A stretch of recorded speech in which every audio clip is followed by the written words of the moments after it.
অক্টোবরের আজ 4 তারিখ। কানাডায় এখন শরৎকালের পদচারণা। এই সময়ে কানাডা জুড়ে দেখা যায় বিভিন্ন জাতের ম্যাপেল গাছ। এই সময় ম্যাপেল গাছের পাতাগুলো বিভিন্ন রং ধারণ করে। আকাশে ওড়ে সাদা মেঘের ভেলা। গাংচিলের কিচিরমিচিরে মন তুলতে থাকে। বিরাট এক আলসেমি ভাব নিয়ে কফিতে চুমুক দিয়ে চারিপাশে তাকায়। তীক্ষ্ণ দৃষ্টিতে ক্যান্টিনের চারিদিকে তাকিয়ে দৃষ্টি দিই সামনে। সাথে সাথে বিরক্তি এসে ভর করে। সামনে বসে নীরব তার নিউ গার্লফ্রেন্ড আদ্রিনার সাথে প্রেম আলাপে ব্যস্ত। আদ্রাফ হাই তোলার ভঙ্গি করে বইয়ের মাঝে মুখ ডুবিয়ে রেখেছে। গলা ছেড়ে আদ্রাফকে উদ্দেশ্য করে বলি, ঘুম আসছে তো ঘুমা, এমন করলে পড়া মনে থাকবে? এমন ভাব দেখাস যেন বিদ্যাসাগরটা একটা তুই একেবারেই ছিনিয়ে নিবি। মুখ বাঁকিয়ে অন্যদিকে তাকাই। তার আগে দৃশ্যমান হয় আদ্রাফের অসন্তুষ্ট চেহারা। কানে ভেসে আসে সিরিয়াস কণ্ঠস্বর। আদ্রাফ বলল, দেখ দুল, তুই পড়ার হলে পড়, নয়তো আমাকে ডিস্টার্ব করা বন্ধ কর। ঝাঁঝালো কণ্ঠে আদ্রাফকে কিছু বলতে নিব, তৎক্ষণাৎ ফোনে টুং করে মেসেজ আসার শব্দ হয়। আর চোখে টেবিলে পড়ে থাকা ফোনের দিকে তাকাতেই খেয়াল হয় পূর্ব নামটি। হাতে ফোন নিয়ে মেসেজ চেক করে দেখি তিনি বলেছেন, জলদি নিচে আয়, ওয়েট করছি। ফোন ব্যাগে ঢুকিয়ে রেখে দাঁড়াতে দাঁড়াতে আদ্রাফকে উদ্দেশ্য করে বলি, কাল মেডিকেলে এসে তোর খবর নেব দেখিস, অসভ্য। আদ্রাফ টিটকিরি মেরে বলল, যা যা যা আসিস, ভয় পাই তোকে। আসছে। লিফট দিয়ে নেমে দ্রুত নিচে চলে যায়। কানাডা এসেছে আজ 2 দিন। এসে মেডিকেলে পড়ার চাপে নাজেহাল অবস্থা। আজ আফসোস হচ্ছে, কেন মেডিকেলে পড়লাম? লাস্ট পর্যন্ত টিকবো তো? এই ভয়টা যখনই আমার মাথায় চেপে বসে, পূর্ব খুব সুন্দর মতো আমায় বুঝিয়ে সাহস যোগায়। একটা জিনিস মাঝে মধ্যে অবিশ্বাস্যকর লাগে আমার কাছে, পূর্বকে আসলেই আমার একান্ত ব্যক্তিগত সম্পদ। এতটা গুণসম্পন্ন হাজব্যান্ড পাওয়ার সৌভাগ্য আদৌ আমি নিয়ে জন্মেছি? প্রতি ধাপে সঠিক দায়িত্ব পালন করে তিনি। কেয়ারিং হাজবেন্ড, পারফেক্ট একজন প্রেমিক পুরুষ, টিচার, অতঃপর আমায় বোঝার ক্ষমতা। এই জ্ঞানটা সম্পূর্ণ আছে তার, আমি নিশ্চিত। তিনি আমায় আমার থেকে কয়েক ধাপ বেশি বুঝতে এবং অনুভব করতে পারেন। ভাবনার মাঝেই গেট পেরিয়ে বের হয়ে আসি। পূর্ব তার কালো গাড়িটার সামনে দাঁড়িয়ে। এখানে এসেও সে কালো গাড়ি কিনেছেন। মুখে মাস্ক, মাথায় ক্যাপ, চোখে সানগ্লাস। প্যান্টের পকেটে হাত ঢুকিয়ে গাড়ির দরজায় হেলান দিয়ে দাঁড়িয়ে আছেন তিনি। হঠাৎ হাসি পেল তার এই লুক দেখে। যদিও এটা সম্পূর্ণ ক্রেডিট আমার, কেননা তিনি প্রায় সময় ফিটফাট হয়ে চলেন। এতে করে এখানে আসলে বেশিরভাগ মেয়েরা তার দিকে গভীর দৃষ্টি দিয়ে তাকিয়ে থাকেন, যা একজন স্ত্রীর তরফ থেকে অসহ্যকর। তাই তাকে বলা এভাবে চলতে। অদ্ভুত ব্যাপার, তিনি টু শব্দও করেননি বা জানতে চাননি এভাবে কেন চলাফেরা করব। লম্বা লম্বা পা ফেলে পূর্বের কাছে গিয়ে দাঁড়াই। নরম কণ্ঠে জিজ্ঞেস করি, কখন এসেছেন? পূর্ব নিজের হাতে থাকা ব্ল্যাক ওয়াচটার দিকে তাকায়। অতঃপর মাথা তুলে তিনি বললেন, 17 মিনিট। তাহলে মাত্র মেসেজ দিলেন কেন? আসার সাথে সাথেই তো দিলে হতো। তীক্ষ্ণ দৃষ্টি দিয়ে পূর্বকে জিজ্ঞেস করি, ফোন এসেছিল, কথা বলতে বলতেই 14 মিনিট পার। ও। ছোট্ট করে জবাব দিয়ে আমি গাড়িতে উঠে বসি। পূর্ব ঘুরে এসে বসে পড়লেন ড্রাইভিং সিটে। আমি নিজের সিট বেল্ট বেঁধে সোজা হয়ে বসতেই টের পাই নিজের গাঢ় উষ্ণ ছোঁয়া অনুভব করলাম যেন। চটজলদি ডানে তাকিয়ে দেখি পূর্ব আমার অতি সন্নিকটে। সরে যেতে নিলেই তিনি তার দুহাত আমার কোমরে রেখে গালে ছোট ছোট চুমু এঁকে দিতে থাকেন। আমি চোখ মুখ কুচকে বলি, পূর্ব কি করছেন, ছাড়ুন। পূর্ব তার ঠোঁট আমার গালে বিদ্যমান রেখে ফিসফিস করে বললেন, ইস, ডোন্ট ডিস্টার্ব মি। বলতে বলতেই ব্যস্ত হয়ে গেলেন তিনি আমার গালে নিজের অধরে ছোঁয়া দিতে। দুহাত দিয়ে তার বুকে ধাক্কা দিলে তিনি আমার হাত দুটো পিছিয়ে মুড়ে কোমর চেপে ধরেন। 5 মিনিট অতিবাহিত হয়ে গেলে কপালে শব্দ করে একটা চুমু খেয়ে পূর্ব খানিকটা দূরে সরে বসলেন। তবে অতটাও দূরে নয়। তার ভারী নিঃশ্বাস এখনো আমার গালে আছড়ে পড়ছে। চোখ মুখ কুচকে তাকিয়ে আছি তার দিকে। পূর্ব অতি নিম্ন কণ্ঠে নেশালো কণ্ঠে বললেন, কতটা লং টাইম আমায় তোর থেকে দূরে থাকতে হয়। এই পুরোটা সময় পাগলের মতো ছটফট করি, কখন তোর স্নিগ্ধময় চেহারা একবার দেখবো, গোলাপের পাপড়ির মতো ঠোঁটে উষ্ণ ছোঁয়া দিব। কাজের মাঝে সর্বদা তোর কথা, তোর হাসি, তোর ভ্রু বাঁকিয়ে তাকানো ফুটে ওঠে। ঠিক মতো কাজও করতে পারি না আমি তোর জন্য। এতটা আসক্ত কিভাবে হলাম তোর প্রতি বলতো? এতটা স্নিগ্ধময়ী সৌন্দর্যের অধিকারী কে হতে বলেছে তোকে? কে বলেছে এতটা মায়াবিনী হতে? কে বলেছে নিজের স্নিগ্ধ প্রেমের সম্মোহনে আমায় সম্মোহিত করতে? পূর্বের বলা প্রত্যেকটা কথা যেমন বক্ষপিঞ্জরের তীরের মতো বিঁধেছে, তেমনি থতমত হয়ে গিয়েছি আমি। ঘোর কাটিয়ে আমি ঠোঁট বাঁকিয়ে বলি, এক কাজ করুন, এই বিজনেস ছাড়ুন আর আমার সাথে মেডিকেলে ভর্তি হয়ে যান। সারাদিন ক্লাসমেট হয়ে পাশে থাকবেন, একদম সকাল হতে বিকেল পর্যন্ত। আর বাকি টাইম তো আঠার মতো লেগেই থাকেন, সো ট্রাই করতে পারেন কিন্তু। বিরক্তি কণ্ঠে কথাগুলো বলে তার দিকে তাকাই। পূর্ব ভ্রু কুচকে কিছু ভাবছেন। একসময় তিনি চিন্তিত কণ্ঠে বললেন, ঠিক বলেছিস, ট্রাই করা যায়। ভাইয়াকে বলছি তাহলে, আমি আর কোম্পানি হ্যান্ডেল করব না, আবারও পড়ালেখা করব, দেন বউয়ের সাথে ডাক্তার হব। পূর্বের বলা কথায় কিছুক্ষণ তার দিকে গোল গোল চোখে তাকিয়ে থেকে ফিক করে হেসে দিই। হাস্যরত অবস্থাতেই বলি, পাগল একটা। 7 মাস পর এই 3 পুচকুর নাম হবে ইবা, লিয়া, তিরা। এটাই ফাইনাল, এটাই ওদের নিকনেম। বাকি যা নাম দেয়ার তা তোমরা দিয়ে নাও। কথাটি বলে আমি কোলে তুলে নিলাম ইবাকে। চোখ পিটপিট করে সদ্য জন্ম নেওয়া পিচ্ছিটা তাকিয়ে আছে আমার দিকে। আলতো করে পিচ্ছির মাথায় চুমু খায়। তখন অরিন বেড থেকে উঠে বসে বলল, নামগুলো জোস, একদম আমার মন মতো হয়েছে। অব্র, আমাদের বাবুর নাম এটাই ফাইনাল। অরিনের কথায় অব্র ভাইয়া চোখ পাকিয়ে বললেন, ওকে, এবার তুমি লাফালাফি কম করো, পেটের সেলাইয়ের জায়গায় ব্যথা পাবে। অরিন চোখ মুখ কুচকে নেয়। ধীরে ধীরে অব্র ভাইয়ার সহায়তায় বেডে শুয়ে পড়ে ফের। মেজো চাচা এগিয়ে এসে লিয়াকে কোলে নিয়ে বললেন, কই দেখি, আমার লিয়াকে দেখি আমি। আমি ইবাকে কোলে নিয়ে হসপিটাল কেবিনের কর্নারে দাঁড়িয়ে থাকা পূর্বের দিকে তাকাই। তিনি এক দৃষ্টিতেই এদিকে তাকিয়ে আছেন। ধীর পায়ে এগিয়ে যাই তার দিকে। ইবা, লিয়া, তিরা, এই 3 জনই সদ্য জন্ম নেওয়া বাচ্চাগুলো অরিনের। দীর্ঘ অপেক্ষার পর আজ তারা 3 জন পৃথিবীর আলো দেখেছে। পূর্বের কাছে গিয়ে আমি ইবাকে দেখিয়ে বলি, কোলে নেবেন ওকে? পূর্ব খানিকটা ভীতিগ্রস্ত হয়ে বললেন, ব্যথা পাই যদি। পূর্বের কথায় খিলখিল করে হেসে দিই আমি। অদ্ভুত ব্যাপার হচ্ছে, আমার হাসি দেখে এবার ঠোঁটের কোণে একটু হয়তো প্রসারিত হলো। কেন যেন আমার দেখে মনে হলো ও হাসছে। তা দেখে আমি খুশিতে গদগদ। পূর্বকে উদ্দেশ্য করে বলি, এই দেখুন ইবা হাসছে। ভ্রু দুটি একসাথে করে নেয় পূর্ব। সন্ধিহান কণ্ঠে বললেন, সদ্য জন্ম নেওয়া বেবি স্মাইল করতে জানে? আমি ভাবান্তর হয়ে বলি, জানি না ঠিক, তবে ওইটা পরে দেখা যাবে। আপনি আগে ওকে কোলে নেবেন এক্ষুনি। আমার জোড়াজড়িতে পূর্ব ইবাকে কোলে নিতে বাধ্য হয়।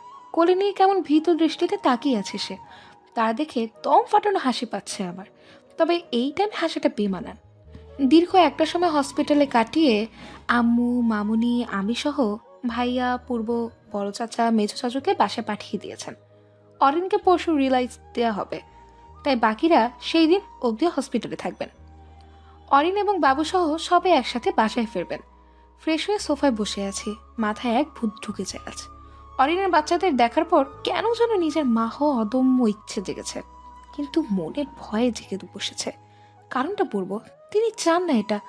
কারণ হিসেবে তার মতে মা হলেই মারা যায়, প্রচুর কষ্ট ভোগ করতে হয়, আর তিনি সামনে থেকে আমাকে কষ্ট পেতে দেখতেই পারবেন না। সহ্য করা তার পক্ষে মুশকিল হবে। তাই এ বিষয়ে তিনি ঘোর অমত পোষণ করেছেন। এই কয়েক মাসে তাকে বোঝানোর শত চেষ্টা করার পরও প্রতিবার ব্যর্থ হতে হয়েছে। কিন্তু অরিন বেবি হওয়ার পরও সুস্থ, এটা একটা চান্স আমার কাছে। তাই আশা নিয়ে রুমে চুপটি করে বসে আছি। ওয়াশরুমের দরজা খুলতেই নড়ে চড়ে বসি। পূর্ব টাওয়াল দিয়ে মুখ মুছে আমার দিকে তাকিয়ে বললেন, দাঁড়িয়ে আছিস কেন? এখন একটু ঘুমা, সারাদিন কম খাটুনি তো যায়নি। আমি হাত মুচড়াতে মুচড়াতে বলি, আমি কিছু বলতে চাই। বল। লম্বা শ্বাস টেনে করুণ কণ্ঠে বলি, পূর্ব, আমি মা হতে চাই প্লিজ।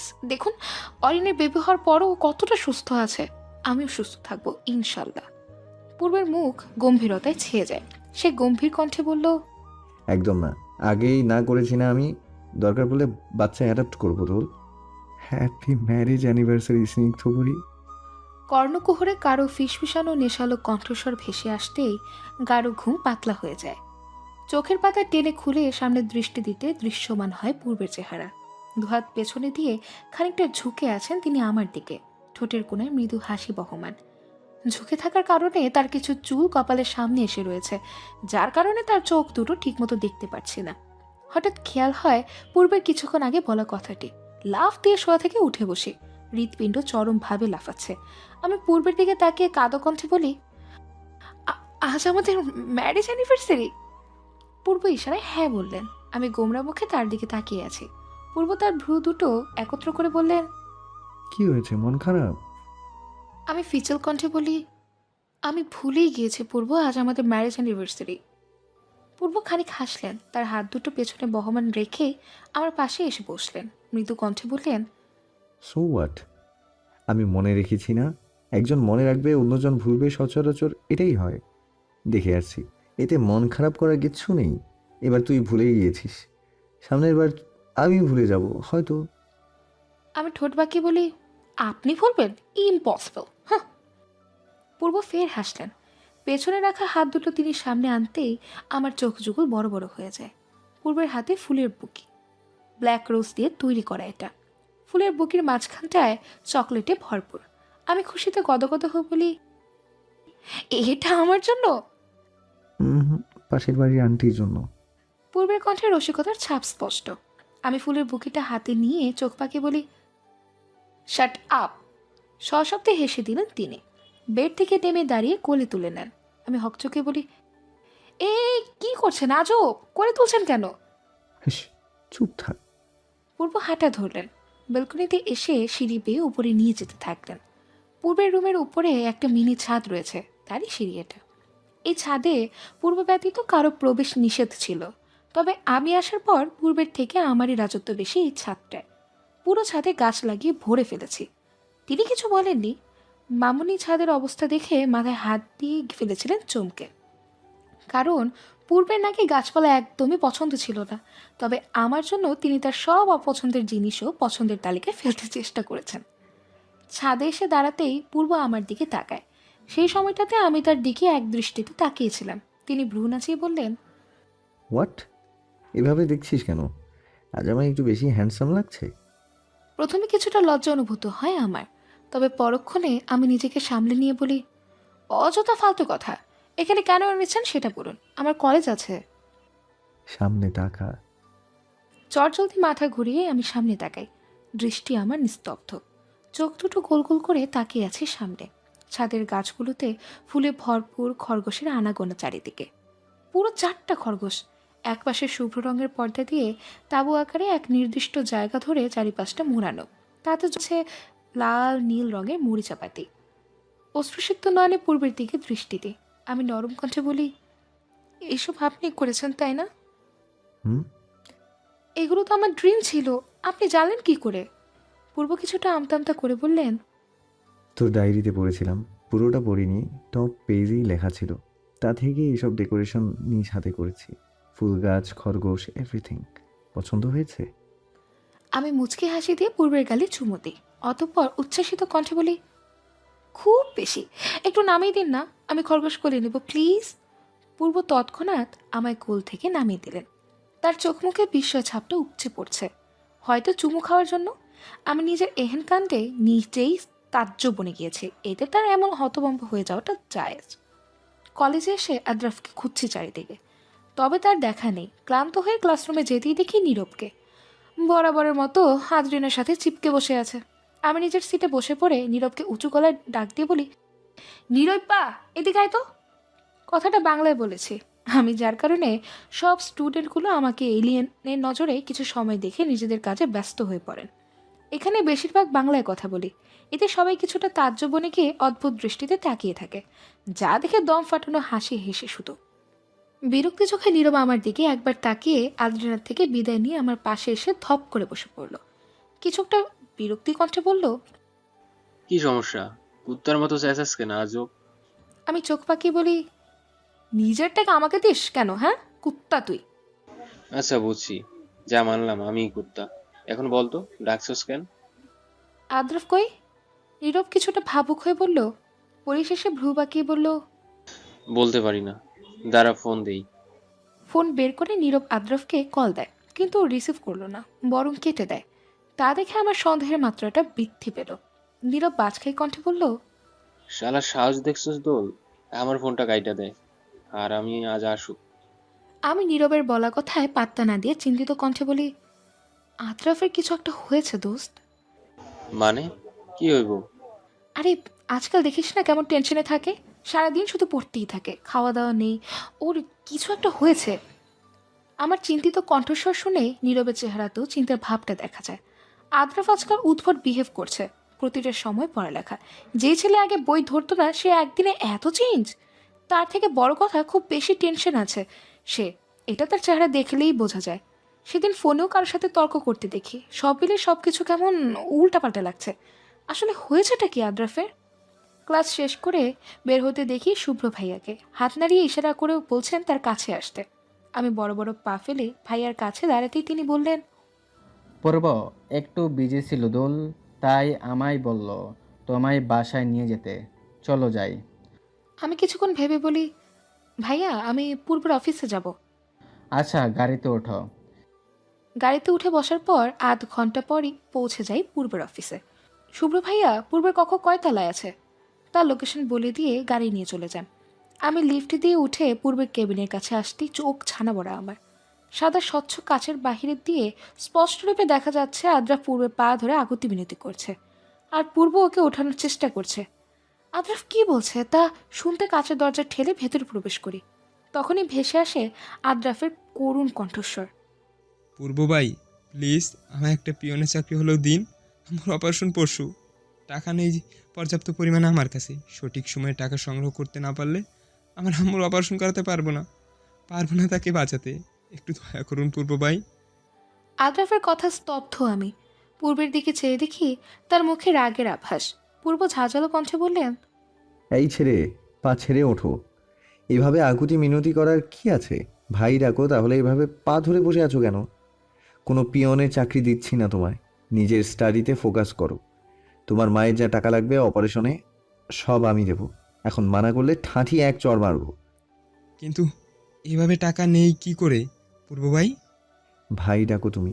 বড় ভাই হিসেবে এতটুকু তো করতেই পারি। তোমার মা আমারও মায়ের মতন। এভাবে মেয়েদের কান্নাকাটি বন্ধ করো। বাসায় গিয়ে রেস্ট নাও, যাও। পূর্ব নিজের কথা শেষ করতে আমি অস্ফুট স্বরে বলি, আদ্রাফ। এতক্ষণ ওদের দুজনের কেউই আমায় খেয়াল করেনি। আদ্রাফ হতবিহ্বল হয়ে চেয়ে আছে। আমি সামনে আগাই, আদ্রাফের সামনে দাঁড়িয়ে বলি, আমাকে কি তুই কোনোদিনও নিজের ফ্রেন্ড মনে করেছিস? হয়তো না। একবার আমাকে এসে নিজের অবস্থার কথা বললে কি হতো? আমি কি তোকে হেল্প করতাম না? দুল আসলে হাত উঁচু করে আদ্রাফকে থামিয়ে দিই, নিম্ন কণ্ঠে বলি, চলে যাই এখান থেকে। আমি তোর সাথে কথা বলতে চাই না। আদ্রাফ কিছু বলতে চাইছিল, কিন্তু আমি হেঁটে এসে অন্যদিকে চলে যাই। দীর্ঘশ্বাস ছেড়ে চলে যায় আদ্রাফ। চোখে পানি টলমল করছে আমার। ও কি একবার আমায় বলতে পারতো না? পেছন থেকে জড়িয়ে ধরে কেউ। সে যে পূর্ব তা বুঝতে বাকি নেই। ঘাড়ে থুতনি রেখে বলল, মন খারাপ করিস না। হয়তো আদ্রাফ তোকে টেনশনে ফেলতে চায়নি দেখে বলেনি। এমনিতেও অনেক ভেঙে পড়েছে। রাগ করে না থেকে ওকে সাপোর্ট দে। কিছু বলিনি পূর্বের কথায়। তিনি আমায় তার দিকে ঘুরিয়ে নিয়ে বললেন, হঠাৎ আজ আমার অফিসে? এমনি এসেছে। উদাস কণ্ঠে জবাব দিয়ে চুপ হয়ে যায় ফের। পূর্ব আমার হাত ধরে সোফায় বসিয়ে দিয়ে বললেন, একটু বস, আমি মিটিং অ্যাটেন্ড করে নিই। দরকার কি? চলে যাই আমি। হুম, চুপচাপ বসে থাক, নড়লে খবর আছে। গাল ফুলিয়ে বসে থাকি আমি। পূর্ব মিটিং অ্যাটেন্ড করে কিছু কথা বলে ভিডিও অফ করে দেন। তার হাত দুটো প্রসারিত করে দিয়ে বললেন, কাছে আয় এবার, একটু জড়িয়ে ধর। কতক্ষণ তোর স্পর্শ পাইনি। আমি গুটিসুটি মেরে তাকে জড়িয়ে ধরে বুকে মাথা রাখি। পূর্ব কপালে গভীর চুমু খেয়ে মিটিংয়ে কথা বলতে থাকেন অডিও অন করে। আমার সকল ধ্যান এখন আদ্রাফের ব্যাপারটা নিয়ে। মধ্যবিত্তদের বাস্তবতা এতটা কঠিন হয় তা আজ নিজ চোখে দেখলাম। মধ্যবিত্তরাই পৃথিবীর আসল রূপ দেখতে পায়। হুমায়ুন আহমেদের এই কথাটা একদম কাটাকাটি সত্য। আদ্রাফ ছিল মধ্যবিত্ত পরিবারের একজন সন্তান। বাবা বেঁচে নেই। আদ্রাফই টিউশনি করিয়ে টাকা আয় করত, আর বেশিরভাগই ওর মামা ওকে দেখত। তাছাড়া আদ্রাফের বাবার দুটো বাড়ি আছে, সেখান থেকেও মোটা অঙ্কের টাকা আসতো। কিন্তু আজ হঠাৎ কি হলো? নিশ্চিত কোনো ঝামেলা হয়েছে। বাসায় আসতেই পরিবারের সবাই আমায় এবং পূর্বকে চমকে দেয়। পুরো বাড়ি ডেকোরেশন করা, সবার মুখে হাসি। সবাই একসাথে চেঁচিয়ে বললেন, শুভ বিবাহ বার্ষিকী। পূর্ব অবাক হয়ে বাবাকে বললেন, এসব কখন করলে আব্বু? তোরা যখন অফিসে ছিলি সবাই মিলে একসাথে সব করেছি, সাথে বাইরে থেকে কয়েকজন লোকও ডেকেছিলাম, তারাও হেল্প করেছে। কেটে যায় অনেকটা সময় সবার সাথে। রাত 1টার দিকে রুমে ঢুকতেই চক্ষু চড়ক কাছে। পুরো রুমটা ফুল দিয়ে সাজানো রয়েছে। নিশ্চিত পরিবারের মধ্যে কারো কাজ এটা। পূর্ব তো আমার সাথেই অফিসে ছিলেন সন্ধ্যা অবধি। বেডে এগিয়ে গিয়ে কিছু একটা ভেবে পূর্বের দেয়া বিয়ের দিন কালো শাড়িটাই পরিনি। কিছু সময় পর পূর্ব রুমে আসলেন। আমাকে দেখে শুকনো ঢোক গিলে বললেন, এসব কি? আমি স্মিত হেসে বলি, রুমের ব্যাপারটা জানা নেই, বাট শাড়ির পরের প্ল্যানটা আমার। কিছুটা এগিয়ে গিয়ে পূর্বের দুই কাঁধে হাত রেখে নরম কণ্ঠে বলি, প্লিজ পূর্ব, কিছু চাই আপনার কাছে, একটা বাবু শুধু। এমন করছেন কেন? কিচ্ছু হবে না আমার, একদম সুস্থ থাকবো দেখবেন। আমিও মা হতে চাই পূর্ব। আপনার ইচ্ছে করে না বাবা হতে, আমাদের বাবুকে নিয়ে স্বপ্ন দেখতে? পূর্ব দীর্ঘশ্বাস ছাড়লেন। তার দুহাত আমার কোমরে রেখে কপালে কপাল ঠেকিয়ে বললেন, যা তোর ইচ্ছে, অ্যাকসেপ্টেড। খুশিতে গদগদ হয়ে পূর্বের গালে একটা চুমু খাই। পূর্ব আমায় নিজের সাথে নিবিড়ভাবে জড়িয়ে ধরেন, ডুব দেন ভালোবাসা শহরে।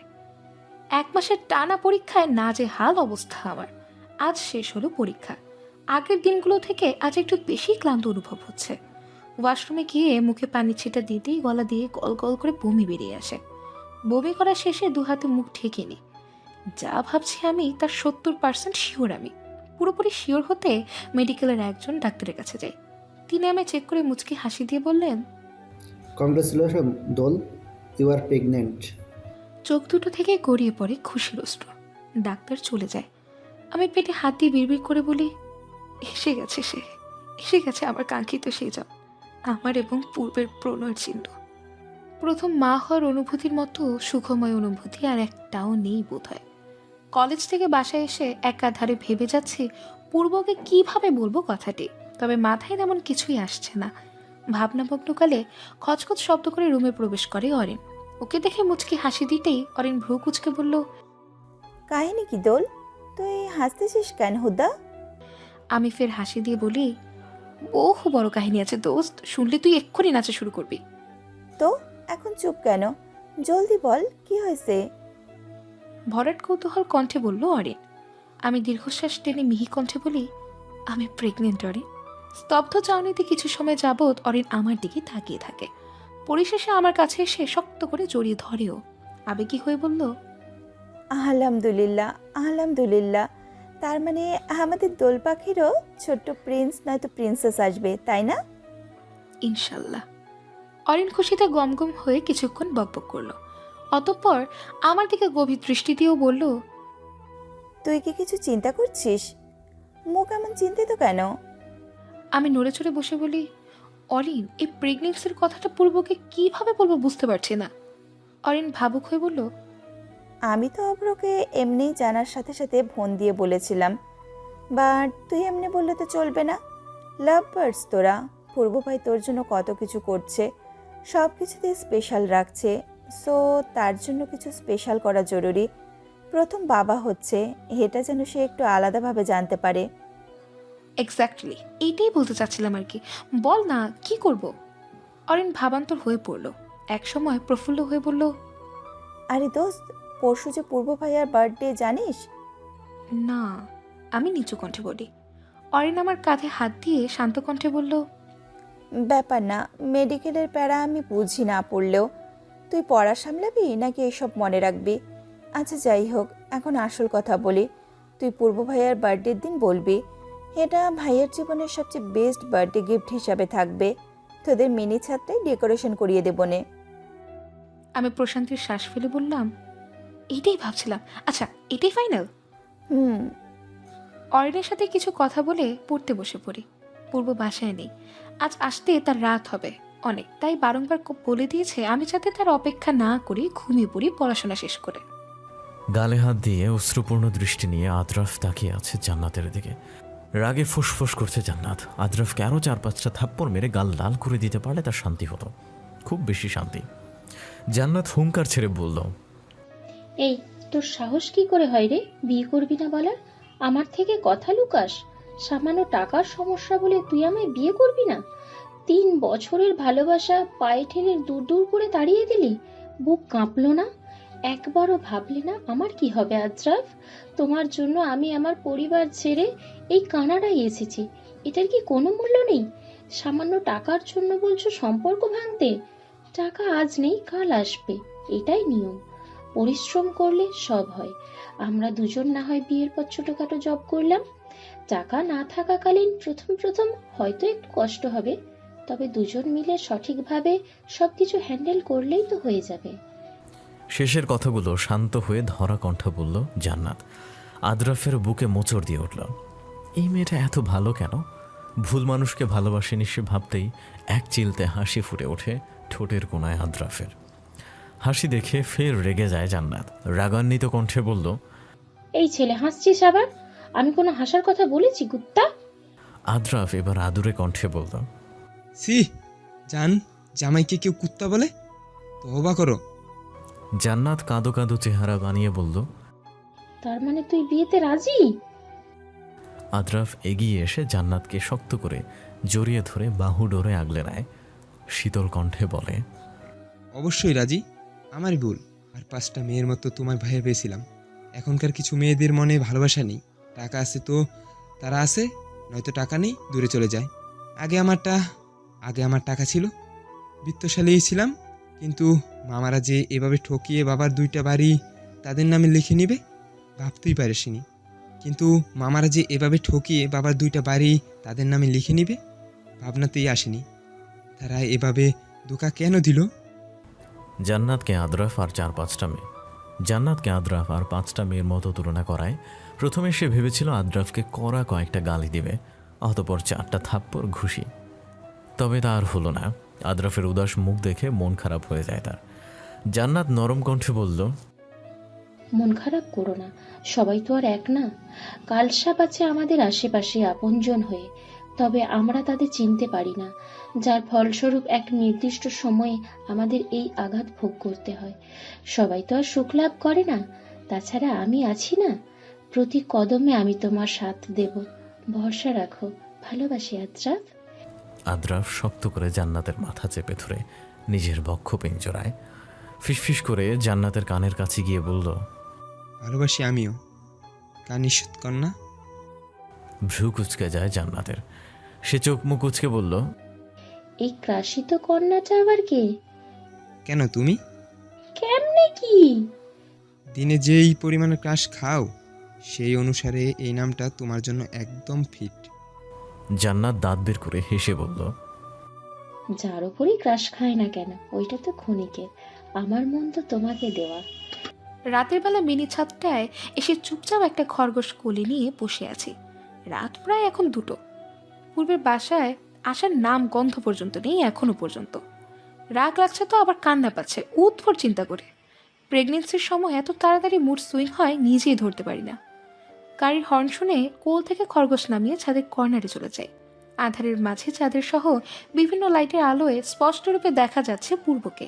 সে গাড়ি থেকে নেমে গিয়ে গার্ডকে ইশারা করলেন গাড়ির সঠিক জায়গায় পার্ক করতে। অতঃপর চুলে হাত গলিয়ে দ্রুত পায়ে বাসার ভেতর প্রবেশ করেন। আমি চটজলদি নেমে যাই ছাদ থেকে। রাগ লাগছে প্রচুর, কেন লাগছে জানে নেই, তবে এই রাগ পূর্বের ওপর না ঝাড়তে পারলে শান্তি হবে না আবার, তা আপাতত নিশ্চিত। রুমে এসে লাইট না জ্বালিয়ে কাউচে পা তুলে বসে রইলাম। একগুচ্ছ চুল পড়ে রয়েছে মুখ সম্মুখে, তা পিছে ঠেলে দেওয়ার মতো ধৈর্য পর্যন্ত আমার নেই। পায়ের পদধ্বনির শব্দ খুব জোরালোভাবে শোনায়, বুঝতে বাকি নেই পূর্ব রুমের কাছেই। রুমে প্রবেশ করে নিঃশব্দে দরজা লাগিয়ে হাতের ব্লেজারটা সে সোফায় ছুঁড়ে মারে। বেডের কাছে এগিয়ে গিয়ে বেড খালি দেখে তিনি কিছুটা চিন্তিত হলেন মনে হলো। তৎক্ষণাৎ রুমের লাইটটা অন করে দিই আমি। পূর্ব পিছু ঘুরে তাকায় তৎক্ষণাৎ। তিনি ভরকে গিয়ে বললেন, ঘুমাসনি এখনো? আমি তড়িৎ বেগে এগিয়ে গিয়ে তার কলার চেপে ধরি। হতভম্ব হয়ে পূর্ব আমার দিকে তাকিয়ে আছেন। আমি রুড়ো কণ্ঠে বলি, এত রাতে কেন হলো আসতে? হ্যাঁ, কার সাথে পিসপিস করছিলেন আপনি? পূর্ব হতবিবল হয়ে পড়ল। আমার কথার আগামাথা বুঝতে পারছে না, তাই তার চেহারার ভাব আমি বুঝিয়ে দিল। পূর্ব হতভম্ব হয়ে বললেন, কি বলছিস এসব? পিটিস পিটিস মানে কি? রাত হয়েছে বলেই তো দিয়েছিলাম আজ মিটিং আছে, নতুন ডিল এর ফাইনাল রেডি করার ছিল। ইটিস পিটিস মানে মেয়েদের সাথে প্রেম, বুঝলেন? আপনি খুব খারাপ হয়ে গিয়েছেন পূর্ব। মুখ গোমরা করে এসে বেডে শুয়ে পড়ি। আমার এই রাগটা যে ভিত্তিহীন তা আমি নিজেও জানি। হুটহাট কেন রাখতে ইচ্ছে হলো জানে নেই। প্রেগনেন্সির সময় এমন উদ্ভট বিয়ে হয়? পূর্বকে অযথা কত কথা বলে খারাপ লাগছে, তবে তার কাছে গিয়ে সরি বলাটা ইচ্ছেও হচ্ছে না। সময় ব্যবধানে লাইট অফ হয়ে যায়। হঠাৎ অনুভূত হয় কেউ আমার পেছন থেকে আষ্টে পৃষ্ঠে জড়িয়ে ধরেছে। পূর্ব আমি ঝাপটে ধরে শুয়ে আমার গালের সাথে নিজের গালের সংস্পর্শ করার মিহি কণ্ঠে বললেন, সরি স্নিগ্ধ করি, আর এমন হবে না, প্রমিস। লেট হলেও তোকে নিয়ে অফিসে বসে থাকবো, দরকার পড়লে তোকে কোলে বসিয়ে কাজ করব। তোকে ছাড়া এত রাত বাইরে কাটাবো না। আজকের জন্য মাফ করে দে প্লিজ। এদিকে টাকা একটু। আমি আমার এক হাত পূর্বের হাতের উপর রেখে মলিন কণ্ঠে বলি, আম সরি, এভাবে রিয়েক্ট করা উচিত হয়নি। খেয়ে এসেছেন? হ্যাঁ, এবার এদিকে থাকা একটু। সরি কেন বলছিস বাজি? দোষ আমার। এত রাত পর্যন্ত তোকে একা রাখা উচিত হয়নি। ঘাড় ঘুরিয়ে পূর্বের দিকে তাকাতেই তিনি আমার কপালে গভীর একটা চুমু দিলেন। আমি গুটিসুটি মেরে তার বুকে শুয়ে পড়তেই তিনি তার এক হাত আমার চুলে গুলিয়ে দেন। আস্তে ধীরে ঘুমের অতল সাগরে হারিয়ে যায়। চারিদিকের খেয়ালটা আপাতত ব্রেনে নেই। আপনি বাবা হতে চলেছেন পূর্ব। পূর্বের ডান হাতটা নিজের পেটের উপর রেখে অতি ধীর কণ্ঠে কথাটি বলে ফেলি আমি। স্পষ্ট খেয়াল হয় পূর্বের হাতটা কাঁপছে চরম বিস্ময়, এবং অবাক দৃষ্টিতে সে তাকিয়ে আছে আমার দিকে এক চিলতে মুচকি হাসিতে। কিছু সময় আগে পুরো পরিবার মিলে পূর্বের বার্থডে পালন করা শেষ করেছে। অতঃপর তাকে একা পেতেই মিনি ছাদটা নিয়ে আসি। এখানে নিজ হাতে ডেকোরেশন করেছি পুরো ছাদটা। পূর্বে এসব দেখে হতভম্ব ছিল অনেকটা। গভীর দৃষ্টি দিয়ে তাকিয়ে আছি পূর্বের দিকে। তিনি হাঁটু গেড়ে বসে পড়লেন আমার সামনে। পেটে মাথা রেখে শীতল কণ্ঠে বললেন, এসে গিয়েছে সে। ওয়েলকাম বাবাই। পূর্বের কণ্ঠনালী কাঁপছে। তা স্পষ্ট রূপে অনুমান করছি আমি। নিজের এক হাত পরম মমতায় পূর্বের মাথার উপর রাখি। পূর্ব পেটে গভীর চুমু খেয়ে উঠে দাঁড়ালেন। হাত ধরে পাশের চেয়ারে বসিয়ে শীতল কণ্ঠে বললেন, তোকে বাচ্চা নিতে নিষেধ করেছিলাম বারবার, কিন্তু এখন মনে হচ্ছে একদম আলাদা। বাবা হওয়ার মতো সুখের অনুভূতি পৃথিবীতে আর কিছু আছে বলে মনে হয় না। আমার পুরো জীবনে সব থেকে দুটো জিনিস আজীবন মনে গেঁথে থাকবে। প্রথমত স্নিগ্ধ পরীকে সম্পূর্ণ নিজের করে পাওয়ার অনুভূতি, দ্বিতীয়ত বাবা হওয়ার অনুভূতি। শেষ নিঃশ্বাস ত্যাগ করার আগ পর্যন্ত এই মুহূর্তটাকে পরিপূর্ণরূপে আমি মনে রাখবো।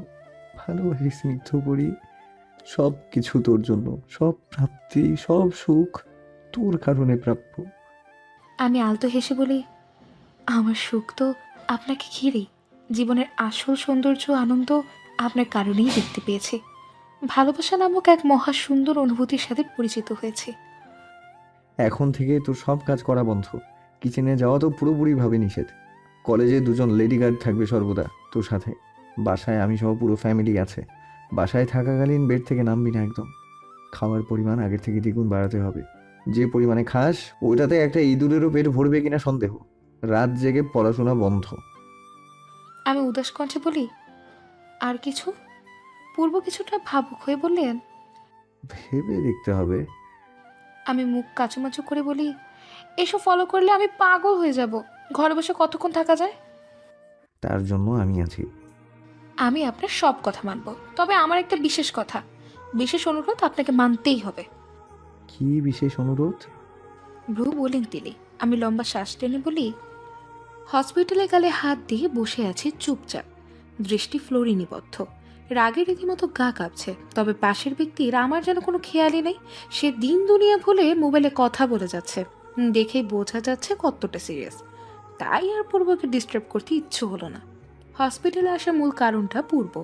সে আমায় এবং বেবিকে নিয়ে কোনো রকম রিস্ক নিতে রাজি না। তাই হসপিটালে এসেছে চেক আপ করাতে। ডক্টর যা বলবে তা পই পই করে মানতে হবে, এমন কঠোর উপদেশ দিয়েছেন তিনি। তবে আধ ঘন্টার বেশি সময় পার হয়ে গিয়েছে, ডক্টর আসার কোনো হেলদুলি নেই। এক জায়গায় এত সময় নিয়ে স্থির হয়ে বসে থাকা আমার পক্ষে সম্ভব না বাবা। পাগল পাগল লাগে। অস্থির মনোভাব জন্মে মনে। ধৈর্যের বাঁধ ভেঙে পূর্বের হাতে চিমটি দিই। তিনি চট জলদি কান থেকে ইয়ারফোন খুলে ব্যস্ত ভঙ্গিতে বললেন, কি হয়েছে? কিছু বলবে? খারাপ লাগছে? পানি দিব? পূর্বের কথায় ঠোঁট উল্টেনি। কাল রাতে তাকে আমি এই বিশেষ অনুরোধটাই করেছিলাম। আমায় তুমি বলে সম্বোধন করতে হবে। হুটহাট মুড বলতে গিয়ে এমন ইচ্ছাটা আবার জেগেছে আমার। পূর্বের শার্টের কর্নার চেপে ধরে নরম কণ্ঠে বলি, পূর্ব প্লিজ চলুন বাসায় যাই। আমার এখানে বসে থাকতে আর ভালো লাগছে না। কতক্ষণ যাবৎ বসে রয়েছে, অস্থির অস্থির লাগছে। পূর্ব হন্তদন্ত হয়ে বললেন, শিট, মিটিংয়ের যন্ত্রণায় ডাক্তারের কথা মাথা থেকে বেরিয়ে গেছে। আর একটু বসো, আমি একজনকে কল দিচ্ছি, ডাক্তার এখনই এসে পড়বে। পূর্ব মিটিং থেকে বিদায় নিয়ে ভিডিও কল কেটে দেয়। 2-3 মিনিট পর কাউকে ফোন করে হুমকি স্বরূপ বলল, ডাক্তার যদি আর 2 মিনিট লেট করে তাহলে তোর চাকরির মেয়াদ রাখা আজই শেষ আসিফ। অতঃপর ফোন কেটে দিয়ে তিনি আমার সন্নিকটে এসে বসেন। ওয়েটিং রুমে অন্য কোনো পেশেন্ট নেই। পূর্ব আমাদের দুজনের জন্য আলাদা একটা রুম কিছু সময়ের জন্য বুক করেছে। সরি, খেয়ালই ছিল না। বেশি খারাপ লাগছে? অতটা না। পূর্ব ছোট্ট শ্বাস ফেললেন। আমার মাথার পিছনে হাত দিয়ে তিনি আমায় নিজের বুকের সাথে চেপে ধরেন, ঠিক বাম দিকটায়। ধুকধুক আওয়াজ হচ্ছে সেখানটায়। দিন দুনিয়া ভুলে সেই আওয়াজটায় মনোযোগ দিয়ে শুনতে থাকি। এত মধুর শুনতে লাগছে কেন? স্নিগ্ধপরি, চল, ডাক্তার এসেছে। আমি পূর্বের বুক থেকে মাথা তুলে চোখ গোল গোল করে বলি, এত জলদি? আয়। এই ফোনটা আগে দিলে কি হতো? কতক্ষণ অযথা বসেছিলাম, আমার একটা ক্লাসও মিস হয়ে গেল। পূর্ব তার দুহাত দিয়ে নিজের কান চেপে ধরে ইনোসেন্ট ভঙ্গিতে সরি বললেন। আমি তা দেখে গম্ভীর মুখ বানিয়ে বসে থাকলাম, ভেতরে ভেতরে হেসে লুটোপুটি খেয়েছি। সরি বলার মুহূর্তটায় তাকে দেখে মনে হচ্ছিল তিনি কোনো কারণে পড়া মার দিয়ে টিচারের কাছে সরি বলছেন। ডক্টরের থেকে একগাদা উপদেশ সাথে কিছু ভিটামিন ঔষধ নিয়ে বাসার উদ্দেশ্যে রওনা দিই। ক্লান্ত মাখা শরীর নিয়ে 2 চোখের পাতা কখন একত্র হয়ে গিয়েছে সেই খেয়ালটাই একদম আমার মাঝে নেই। যখন কড়া ঘুমটা পাতলা হতে শুরু করে তখন অনুভব হয় আমি শূন্যে ভাসছি। চোখ দুটো টেনে খুলে দৃশ্যমান হয় পূর্বের চেহারা, সে সামনের দিকে তাকিয়ে। আমি যে তার কোলে তা বুঝতে সময় লাগলো 2 সেকেন্ড। সামনে তাকাতে নিব, তখনই কানে ভেসে আসে আমার নীরবের কণ্ঠস্বর। তোর কি পা ভাঙছে দোল? পূর্ব ভাইয়ের কোলে উঠে এমন ঝুলতেছিস কেন? দৃষ্টি আবদ্ধ করি নীরবের ওপর। ওর পাশে অরিন, আদ্রাফ, অপ্র ভাইয়া আর জান্নাত বসে। জান্নাতকে দেখে কিছুটা অবাক চাহনিতে তাকিয়ে থাকি, তবে আপাতত আমার নীরবের কথার জবাব দিতে হবে। আমি গলা ছেড়ে বলি, চোখের যে সমস্যা আছে তা তো জানি, ডক্টর দেখাস না কেন? নিজেকে অন্ধ প্রমাণিত করতে ভালো লাগে? অন্ধ কইলি কেন আর আমি? তো আমি পূর্বের কোলে ঝুলছি কোথায়? হ্যাঁ, আজও ওই একই কথা। বেচারা আমার ভাই এত ভালোবাসে দেখে তোর এত কদর করে। অন্যজন হইলে ঠাস ঠাস থাপড় লাগাইতো। ঘাড় বাঁকিয়ে পূর্বের দিকে তাকাই, তার চাহনি স্বাভাবিক। আমি তাকাতেই তিনি ভ্রু নাচিয়ে জিজ্ঞেস করলেন, কি? আমি চিবিয়ে চিবিয়ে বলি, নামিয়ে দিন আমাকে এক্ষুনি। পূর্ব হেঁটে সামনে গিয়ে আমায় সোফায় নামিয়ে দেয়। অভ্র ভাইয়া বললেন, ডাক্তার কি বললো পূর্ব, সবকিছু ঠিক আছে? পূর্ব আমার দিকে কড়া দৃষ্টি দেয়। আমি অন্যদিকে তাকাই চটজলদি। পূর্ব বললেন, ডক্টর বলেছে পর্যাপ্ত পরিমাণ খাবার খাওয়া লাগবে, নয়তো দুর্বল হয়ে যাবে ও। কথার মাঝে এবার অরিন ফোরন কেটে বলল, পর্যাপ্ত পরিমাণ খাবার খাবে আর ও? Nice jokes. ওরে পিটাইয়ে খাওয়ানো লাগবে পূর্ব ভাই, নয়তো কিছুই মুখে তুলবে না। সপ্তাহে 1-2 বার ভাত খায়। পূর্ব আর চোখে আমার দিকে তাকিয়ে বললেন, দরকার পড়লে সেটাই করব। দিন দিন বহু পাজি হয়ে যাচ্ছে। অপ্র ভাইয়া উঠে দাঁড়ালেন। টেবিল থেকে ল্যাপটপ তুলে নিয়ে বাসা থেকে বের হতে হতে বললেন, তাড়াতাড়ি ফ্রেশ হয়ে অফিসে আয়, আজ কাজ আছে অনেক। পূর্ব প্রথমে যেতে চাইছিলেন না মনে হলো, তবে অভ্র ভাইয়া তাড়া দেওয়ায় বাধ্য হয়। পূর্ব ওপরে চলে যায় ফ্রেশ হতে। আমি উঠে দাঁড়াতে নিব, তখনই নীরব হন্তদন্ত হয়ে বলল, আরে কই যাস? তোর সাথেই কথা বলার জন্য আসছি। ওয়েট কর, আসছি একটু বলে চট জলদি উপরে চলে যায়। রুম খালি দেখে বুঝতে বাকি নেই তিনি ওয়াশরুমে গিয়েছেন। মনটা বিষণ্ণ রূপ ধারণ করেছে। পূর্বের ওপর আজকাল কাজের অতিরিক্ত চাপ দেখে কান্না পায়। রাত দিন নেই, সারাটা দিন কাজের মধ্য দিয়ে অতিবাহিত হয় তার সময়। যদিও কাজের থেকে অতিরিক্ত টাইম তিনি আমায় দেন, এতে রেস্ট নেওয়ার সময়টুকু পান না। কাউচে বসে কথাগুলো ভাবছি আর ক্ষণে ক্ষণে কান্নার জোয়ার মনে ভেসে আসছে। তার এত এত ভালোবাসার কাছে আমার ভালোবাসা অতি তুচ্ছ, অতি তুচ্ছ। দরজা খোলার খটখট শব্দে অশ্রুসিক্ত নয়নে ওয়াশরুমের দিকে দৃষ্টিপাত নিবদ্ধ করি। পূর্ব ব্রাউন কালারের শার্টের বোতাম একে একে লাগাতে লাগাতে রুমে আসছেন। চুল থেকে টপ টপ করে পানি পড়ছে অনবরত। 3টে বোতাম লাগানো বাকি রেখে টাওয়েলের ছোঁয়া চুলে লাগাতে নিলেই তার সাথে আমার দৃষ্টি আবদ্ধ হয়। এক প্রকার ছুটে আসেন তিনি। অস্থিরতা ভাবটা তার মুখশ্রীতে উপচে পড়ছে যেন। পূর্ব অস্থির হয়ে বললেন, কি হয়েছে, কাঁদছো কেন? খারাপ লাগছে? আমি ফুপিয়ে কেঁদে দিই, তার শার্টের কলার আঁকড়ে ধরে বুকে মাথা রাখি। পরম আবেশে পূর্ব আগলে ধরেন আমায়। তার হাতটা কাঁপছে। তিনি যখন আমায় বিধ্বস্ত অবস্থায় দেখেন তখনই তার হাত পা কাঁপাকাঁপি শুরু হয়। আমি ক্রন্দনরত কণ্ঠে বলি, আপনি পুরোটা দিন কত পরিশ্রম করেন। অফিস থেকে শুরু করে বাসা, পরিবার এবং আমি সবাইকে সামলাই। কখনো আপনার রেস্টের সময়টাও হয় না। খুব কষ্ট হয়, তাই না? একজন স্ত্রী হয়েও আমি স্ত্রীর সঠিক দায়িত্ব পালন করতে পারিনি পূর্ব। I am sorry. পূর্ব নিবিড়ভাবে জড়িয়ে ধরলেন আমায়। ঘন কালো কেশে 2-3টে পরাপর চুমু খেয়ে শীতল কণ্ঠে বললেন, আমি কি কখনো বলেছি আমার কষ্ট হয়? হুম, বাট আমি বুঝতে পারি তো, একজন মানুষ এত দিকে হ্যান্ডেল করলে তার তো কষ্ট হওয়াটা স্বাভাবিক। তাছাড়া দিন শেষে আপনাকে আমার খেয়াল রাখতে হয়, বাবুর সাথে আরও বেশি সময় দিতে হয়। এতে আপনার কাজের চাপ আরও বেশি বেড়ে গিয়েছে। বাবু না নিলে ভালো হতো। পূর্ব মাথা নিচু করে ছোট্ট করে কপালে চুমু এঁকে দেন। অত্যন্ত মিহি কণ্ঠে বললেন, আমার একটুও কষ্ট হয় না স্নিগ্ধপুরী, একটুও না। আমি যা করি তা করা তো আমার দায়িত্ব। দায়িত্ব পালন করলে কেউ ক্লান্ত হয় না, কষ্ট পায় না। তাছাড়া পুরো দিনে কাজ শেষে যখন তোমার স্নিগ্ধ রূপ দেখি, তখন আমার সব ক্লান্তি ভ্যানিশ হয়ে যায়। যতটা সময় তোমার কেয়ার করি ততটা সময়ই আমার রেস্ট। তোমার কোমল কণ্ঠ আমায় আমার সকল ক্লান্তি থেকে দূর করে দেয়। শীতল চাহনি সর্বাঙ্গে এনে দেয় প্রশান্তি। মধু মাখা হাসি, স্পর্শ, ছোটোখাটো আবদার সব কিছুই আমার রেস্টের মাঝেই পড়ে। জানো, যখন আমি বাবা হব প্রথম জানতে পারি, তৎক্ষণাৎ ঠিক করে নিয়েছি আমি প্রত্যেকটা মুহূর্ত তোমার সাথে থাকবো। অনাগত যখন আসার আগ মুহূর্তগুলো হৃদয় মহলের স্মৃতি হিসেবে রেখে দেব। মনোমুগ্ধকর হয়ে পূর্বের প্রত্যেকটা কথা মনে গেঁথে রেখে দিই। প্রতিটা কথা আমার কানে এখনো সুরেলা কণ্ঠে বেজে যাচ্ছে যেন। এই লোকটা এত কেন ভালোবাসে আমায়? পূর্বের শার্টের কলারটা খামচে ধরে নিচু কণ্ঠে বলি, ভালোবাসি। তীক্ষ্ণ চাহনি দিয়ে জান্নাত আর আদ্রাফের দিকে তাকিয়ে থাকি। মনে মনে ক্ষত বিক্ষত আমি, তবুও নিজেকে সামলে নিয়ে বলি, কতদিন ধরে তোদের দুজনের রিলেশন ছিল?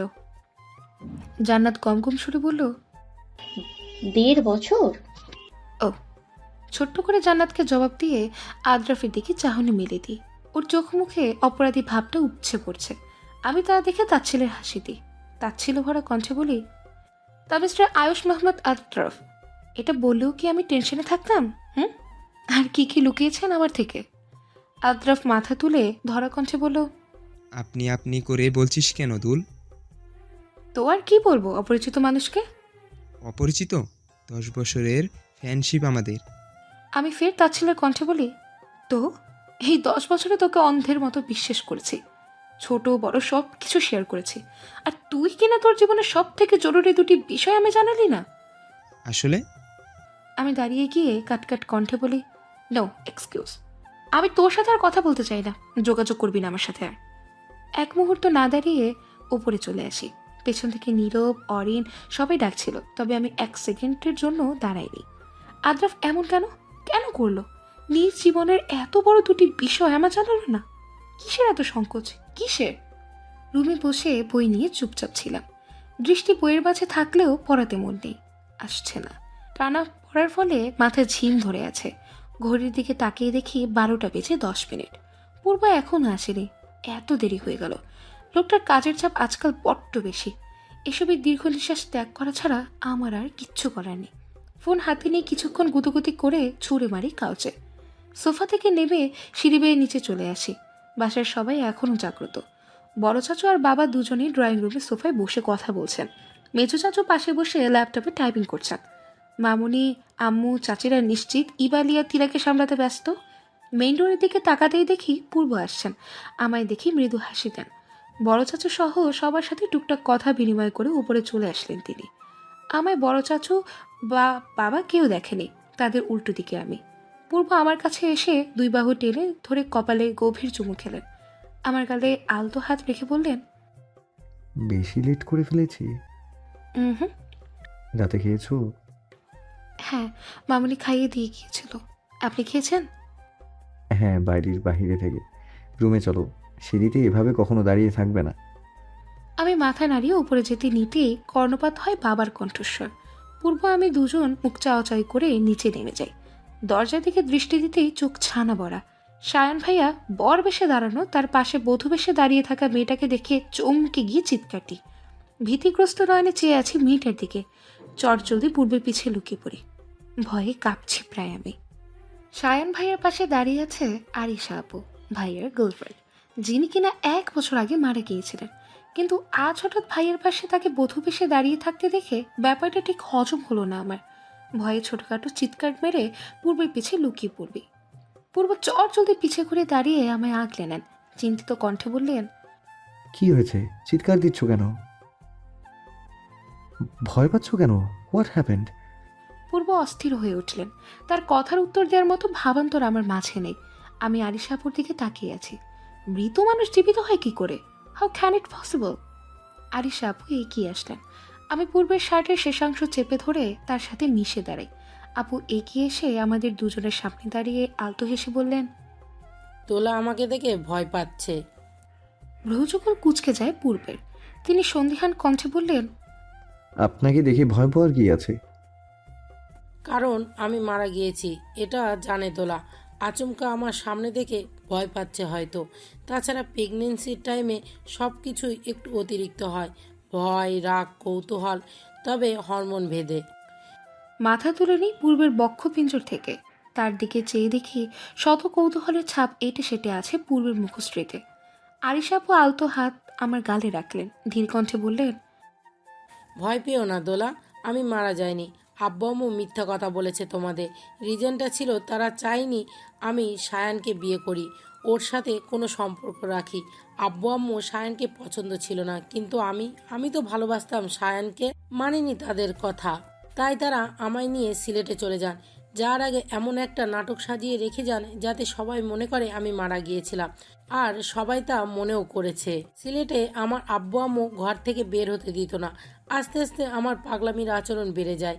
আমি সায়ানের ফ্রেন্ড আরমান ভাইয়ের থেকে ঠিকানা জোগাড় করে কাজিনের সাহায্য নিয়ে কানাডায় আসি। তারপরে এই বিয়ে। আমার কাজিন এখানেই থাকতো, তাই আসা সম্ভব হয়েছিল। আরিশা আপুর গলা ধরে এসেছে। তিনি যে কান্না দমন করার প্রয়াস চালাচ্ছে তা স্পষ্টত বুঝতে পারছি। ভাইয়া এগিয়ে আসে। আরিশা আপুর এক হাত সবার অগোচরে আঁকড়ে ধরে ইশারায় কাঁদতে নিষেধ করে। আমি পূর্বের থেকে কিছুটা দূরে সরে দাঁড়িয়ে আরিশা আপুকে বলি, বাসা থেকে পালিয়ে এসেছো আপু? আরিশা আপু মাথা নাড়িয়ে আমার কথার সাথে সম্মতি জানায়। তৎক্ষণাৎ আম্মুর গম্ভীর কণ্ঠস্বর কানে এসে বাড়ি খায় আবার। আম্মু বলল, যাই করুক তোমার বাবা মা, আরিশা এর জন্য বাড়ি থেকে পালিয়ে আসবে তুমি? বাবা মা যা করে ভালোর জন্যই করে। সায়ান হয়তো ওনাদের তোমার জন্য পছন্দ হয়নি বলে এমন পদক্ষেপ নিয়েছে, তাই বলে তুমি তাদের কিছু না জানিয়ে তাদের এত বছরের ভালোবাসা পায়ে ঠেলে এভাবে পালিয়ে আসবে? সায়ান আর তোমার সংসারে কখনো সুখ আসবে না যতক্ষণ পর্যন্ত তুমি তোমার মা বাবার থেকে মাপ না চাচ্ছ, তারা তোমাদের দুজনকে দোয়া না দিচ্ছেন। আম্মুর মুখে থমথমে ভাব। সে যে এই বিয়েটা মানতে পারছে না তা একদম শিওর আমি। ভাইয়া বলল, আম্মু ও এখন বাংলাদেশে কিভাবে যাবে? ওখানে গেলে ওর বাবা মা আবার কোনো নতুন নাটক করবে। আমি আরিশাকে কোথাও যেতে দেব না। যা করার করুক, তবুও আরিশাকে ফিরে যেতে হবে সায়ান। আমি মানব না এই বিয়ে যতদিন না পর্যন্ত মানছে আরিশার বাবা মা। আম্মু উপরে চলে যায়। রেগে গিয়েছেন তিনি। ভাইয়া অসহায় চোখে বাবার দিকে তাকালে তিনি ইশারায় জানান তার কিছু করার নেই। ভাইয়া দীর্ঘ নিঃশ্বাস ছাড়লেন। পূর্ব এগিয়ে যায় তার দিকে, কাঁধে হাত রেখে বললেন, চাচি যা বলেছে তা তো মিথ্যা নয়। আরিশার বাবা মাকে জানানো উচিত, তারপর তারা যে ডিসিশন নেবে তা মেনে নিবি। ওনার এই বিয়ে মানবে না। ট্রাই তো কর গাধা, এর উল্টোটাও তো হতে পারে। ভাইয়া মাথা নাড়লেন। পূর্ব পিছে ঘুরে আমার কাছে এগিয়ে এসে হাত আঁকড়ে ধরে বললেন, রুমে চলো, তোমায় কলেজে নামিয়ে দিয়ে আমি অফিস যাব। যান, আসছি। পূর্ব উপরে চলে যায়। একে একে সবাই আরিশা আপুর সাথে টুকটাক কথা বলে চলে যায়। আমি আপুর কাছে গিয়ে বলি, আপু আসো, তোমায় রুম দেখিয়ে দিই, রেস্ট দরকার তোমার। আরিশা আপু স্মিত হাসলেন। তার মনে যে কি ঝড় চলছে তা যেন একটু একটু বুঝতে পারলাম। আপুকে নিয়ে দোতলার ডান দিকের ভাইয়া রুমে বসিয়ে দিয়ে নিজের রুমের দিকে চলে আসি। ড্রেসিং টেবিল থেকে শেষবারের মতো নিজেকে পর্যবেক্ষণ করে হাতে মোবাইলটা নিয়ে নিই। সন্ধ্যা 6:30 বাজে। আজ আরিশা আপু এবং সায়ান ভাইয়ার রিসেপশন। এক সপ্তাহের ব্যবধানে আরিশা আপুর বাবা মা সহ পুরো পরিবারকে অতি কষ্টে রাজি করিয়েছে ভাইয়া। সাথে বাবা মা এবং চাচুরাও হেল্প করেছেন এতে।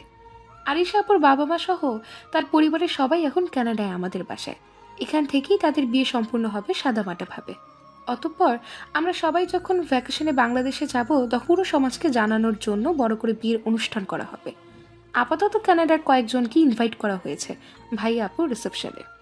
লেহেঙ্গার সাদা ওড়নাটা গায়ে জড়িয়ে সেফটি পিন লাগিয়ে নি। ড্রেসিং টেবিলের আয়না দিয়ে দৃষ্টি স্থাপন করি পূর্বের ওপর। সে ল্যাপটপের কিবোর্ডের ওপর হন্তদন্ত হয়ে টাইপিং করছেন। ব্যস্ততা তার মুখে জানান দিচ্ছে, ভ্রু কুচকানোর দৃষ্টি তার ল্যাপটপ স্ক্রিনে। পূর্বকে দেখতেই চেহারাটা মলিন হয়ে ওঠে। লম্বা লম্বা পা ফেলে এগিয়ে যাই তার সন্নিকটে। আশপাশ না দেখে পূর্বের কোলে বসে পড়ি। হকচকিয়ে যায় সে, হয়তো এমনটা আশা করেননি। নিজেকে ধাতস্থ করে তিনি আমার গালে হাত রেখে আদুরে কণ্ঠে বললেন, কি হয়েছে? মুখ ফুলিয়ে আছে কেন স্নিগ্ধ পরি? আমি আমার সরু দৃষ্টি দ্বারা তার পাঞ্জাবি ইশারা করি। পূর্বের চেহারা বদলে যায়। সে আমার কোমর ধরে তার কাছে টেনে নিয়ে বললেন, আর না জান, আর কত পাঞ্জাবি চেঞ্জ করাবে? এই নিয়ে 10-12টার মতো পাঞ্জাবি পরে ফেলেছি। আমি এখন টায়ার্ড, কাজ আছে তো। পূর্বের কর্নারে হাত রেখে ছোট্ট করে শ্বাস ফেলি আমি। বিকেল থেকে পূর্বকে দিয়ে কমপক্ষে 14টা পাঞ্জাবি চেঞ্জ করিয়েছি। কারণটা প্রত্যেকটা পাঞ্জাবিতে তাকে অতীব সুদর্শন লাগে। এইভাবে সবার সামনে গেলে এক একটা মেয়ে নিশ্চিত তাকে চোখ দিয়ে গিলে খাবে। এটা একজন স্ত্রী হিসেবে আমার পক্ষে মেনে নেওয়া বা সহ্য করা অসম্ভব। তবে প্রত্যেকটা পাঞ্জাবিতে তাকে মারাত্মক লাগে, তাই আর কিছু করার ছিল না। বেশ কিছুক্ষণ পর আমি থমথমে কণ্ঠে বলি, আপনাকে এত সুন্দর কে হতে বলেছিল? হ্যাঁ, এখন যে নিচে গেলে সব মেয়েগুলো ড্যাপড্যাপ করে তাকিয়ে থেকে নজর দেবে, তখন আমার কষ্ট হবে না? মাঝে মধ্যে ইচ্ছে হয় আপনার চেহারায় কালি মেখে রাখতে, তাহলে আর কেউ ফিরেও তাকাতো না। পূর্ব হেসে দেয় শব্দ করে। আমি মুখ ফুলিয়ে অন্যদিকে তাকাই। পূর্ব তার এক হাত আমার গালে রেখে গাল ধরে টেনে এনে তার দিকে ফিরিয়ে নেয়।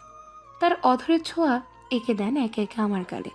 কিছু সময় কেটে গেলে তিনি ফিচেল কণ্ঠে বলেন, তাহলে তোমায় এত সুন্দর কে হতে বলেছিল? ছেলেগুলো যখন আর চোখে তোমার দিকে তাকিয়ে বিভিন্ন জল্পনা কল্পনা করে, তখন আমার ভেতর দিয়ে কত ঝড় বয়ে যায়, কতটা কষ্টে নিজেকে কন্ট্রোল করি আমি। আদার্স টাইম হলে প্রত্যেকটা ছেলের চোখ তুলে নিতাম আমি। আমি ব্যঙ্গ করে বলি, কম তো করেন না এর থেকে।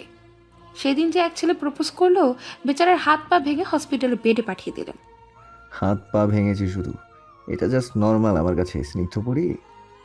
আমি উঠে দাঁড়িয়ে বলি, ফাইন, চলুন বাহিরে, সবাই ওয়েট করছে না? পূর্ব ল্যাপটপ অফ করে নিজে উঠে দাঁড়ালেন। আমার এক হাত নিজের বলিষ্ঠ হাতের মুঠোয় নিয়ে নেন। খানিকটা ঝুঁকে ফিসফিস করে কানের কাছে কিছু বলাতে আমি লজ্জায় লাল নীল হয়ে যাই। হাত দিয়ে তাকে ঠেলে দূরে সরিয়ে বলি, অসভ্য, অশ্লীল লোক। পূর্ব ফিক করে হেসে দেন। আমার হাত ধরে বেরিয়ে যেতে যেতে বললেন, দেখো স্নিগ্ধ পড়ি, জাস্ট তোমার জেদের কারণে এই ফাংশনে তোমায় যেতে দিচ্ছি। ভুলেও আমার চোখের আড়াল হওয়ার চেষ্টা করবে না, বেশি ছটফট লাফালাফি করবে না। পূর্বকে মাঝপথে থামিয়ে দিয়ে বলি, আমি লাফালাফি করি? পূর্ব নিজের বাম ভ্রুটা উঁচু করে বললেন, তো আমি করি নাকি? কখন করলাম লাফালাফি? ফ্রেন্ড সার্কেলের সাথে থাকলে তো পুরো দুনিয়া ভুলে যাও, তখন লাফালাফি কেন, নাচানাচিও শুরু করো। কানাডায় যখন প্রথম আসি তার 2 দিন পরে ছাদে উঠে অরিনের সাথে নাচানাচি কে করেছিল? আমি লজ্জার সাগরে ডুব দিই আপাতত। ইস, লোকটা দেখে ফেলেছে। ছি, কি লজ্জা। বৃষ্টি ছিল হালকা সেদিন, তাই তো একটু লাফালাফি করা, তার জন্য এভাবে লজ্জা দিতে হবে? বদলোক। মনে মনে আমাকে বকা দেওয়া শেষ? তাহলে থামো এবার। আমি কিন্তু তোমায় লজ্জা দিচ্ছি না। সেই দিন যেভাবে নেচেছিলে আমার সামনে তো একদিনও করনি। এবার মনে থাকবে কি বলেছি? নিচে গিয়ে চুপচাপ বসে থাকবে। বিস্ফোরিত নয়নে তার দিকে দৃষ্টিপাত স্থাপন করি। ইনি কি অন্তর্যামী হয়ে গেল নাকি? মাই গড, সর্বনাশ, তাহলে বিশাল সর্বনাশ। হাতের মুঠো শক্ত হলো। ঝুঁকে নিচু হলেন ফের পূর্ব। ফিসফিস করে কানের কাছে তার অধৈর্য এনে বললেন, আমি অন্তর্যামী না স্নিগ্ধ পড়ি। তোমার চেহারার রিয়াকশানই বলে দিচ্ছিল আমায় তুমি মনে মনে কি বলছিলে। তাছাড়া তোমার মনের কথা বেশিরভাগই আমি বুঝতে পারি। এখন আজ করবে না কিভাবে? I won't tell you. পূর্ব হাঁটা শুরু করলেন। তার পাশাপাশি গুটিসুটি পায়ে আমি হাঁটছি। সিঁড়ির কাছে আসতেই আমি থেমে যাই। এতে পূর্ব ঘাড় বাঁকিয়ে আমার দিকে চাহনি দিয়ে বললেন, কি হয়েছে, থামলে কেন? আমি চটপট আমার অন্য হাতে থাকা বাক্স বের করে পূর্বের হাতে দিই। মিনমিন সুরে বলি, এটা পড়ুন। পূর্ব বিনা বাক্যে পড়ে নিল মাস্কটা। পরে শেষে শীতল কণ্ঠে বললেন, হয়েছে আর কিছু? চলুন। নিচে আসতেই দেখি শত মানুষের আনাগোনা। অল্প মানুষ ইনভাইট করা হলেও কিভাবে যেন জনসংখ্যা 1000 পেরিয়েছে। শুভ্র ভাইয়া এগিয়ে আসেন আমাদের দেখে। শুভ্র ভাই এগিয়ে এসে ভ্রুকুচকে বললেন, কিরে পূর্ব, এসব কি ভাইরাস ছড়াইছিস নাকি? চারপাশে মাস্ক পরে আসছিস কেন? পূর্ব আর চোখে আমার দিকে তাকিয়ে বললেন, জেলাসি ভাইরাস ছড়িয়েছে, তাই মাস্ক পরেছি। শুভ্র ভাইয়া হতভম্ব হয়ে বললেন, কে কি করছো এসব? জেলাসি ভাইরাস আবার কি জিনিস? পাগল হয়ে গেছো? পূর্ব জবাব দিতে নেবেন তৎক্ষণাৎ আমি আম্মুর কাছে যাব বলে কেটে পড়ি তাদের দুজনের মধ্যে হতে।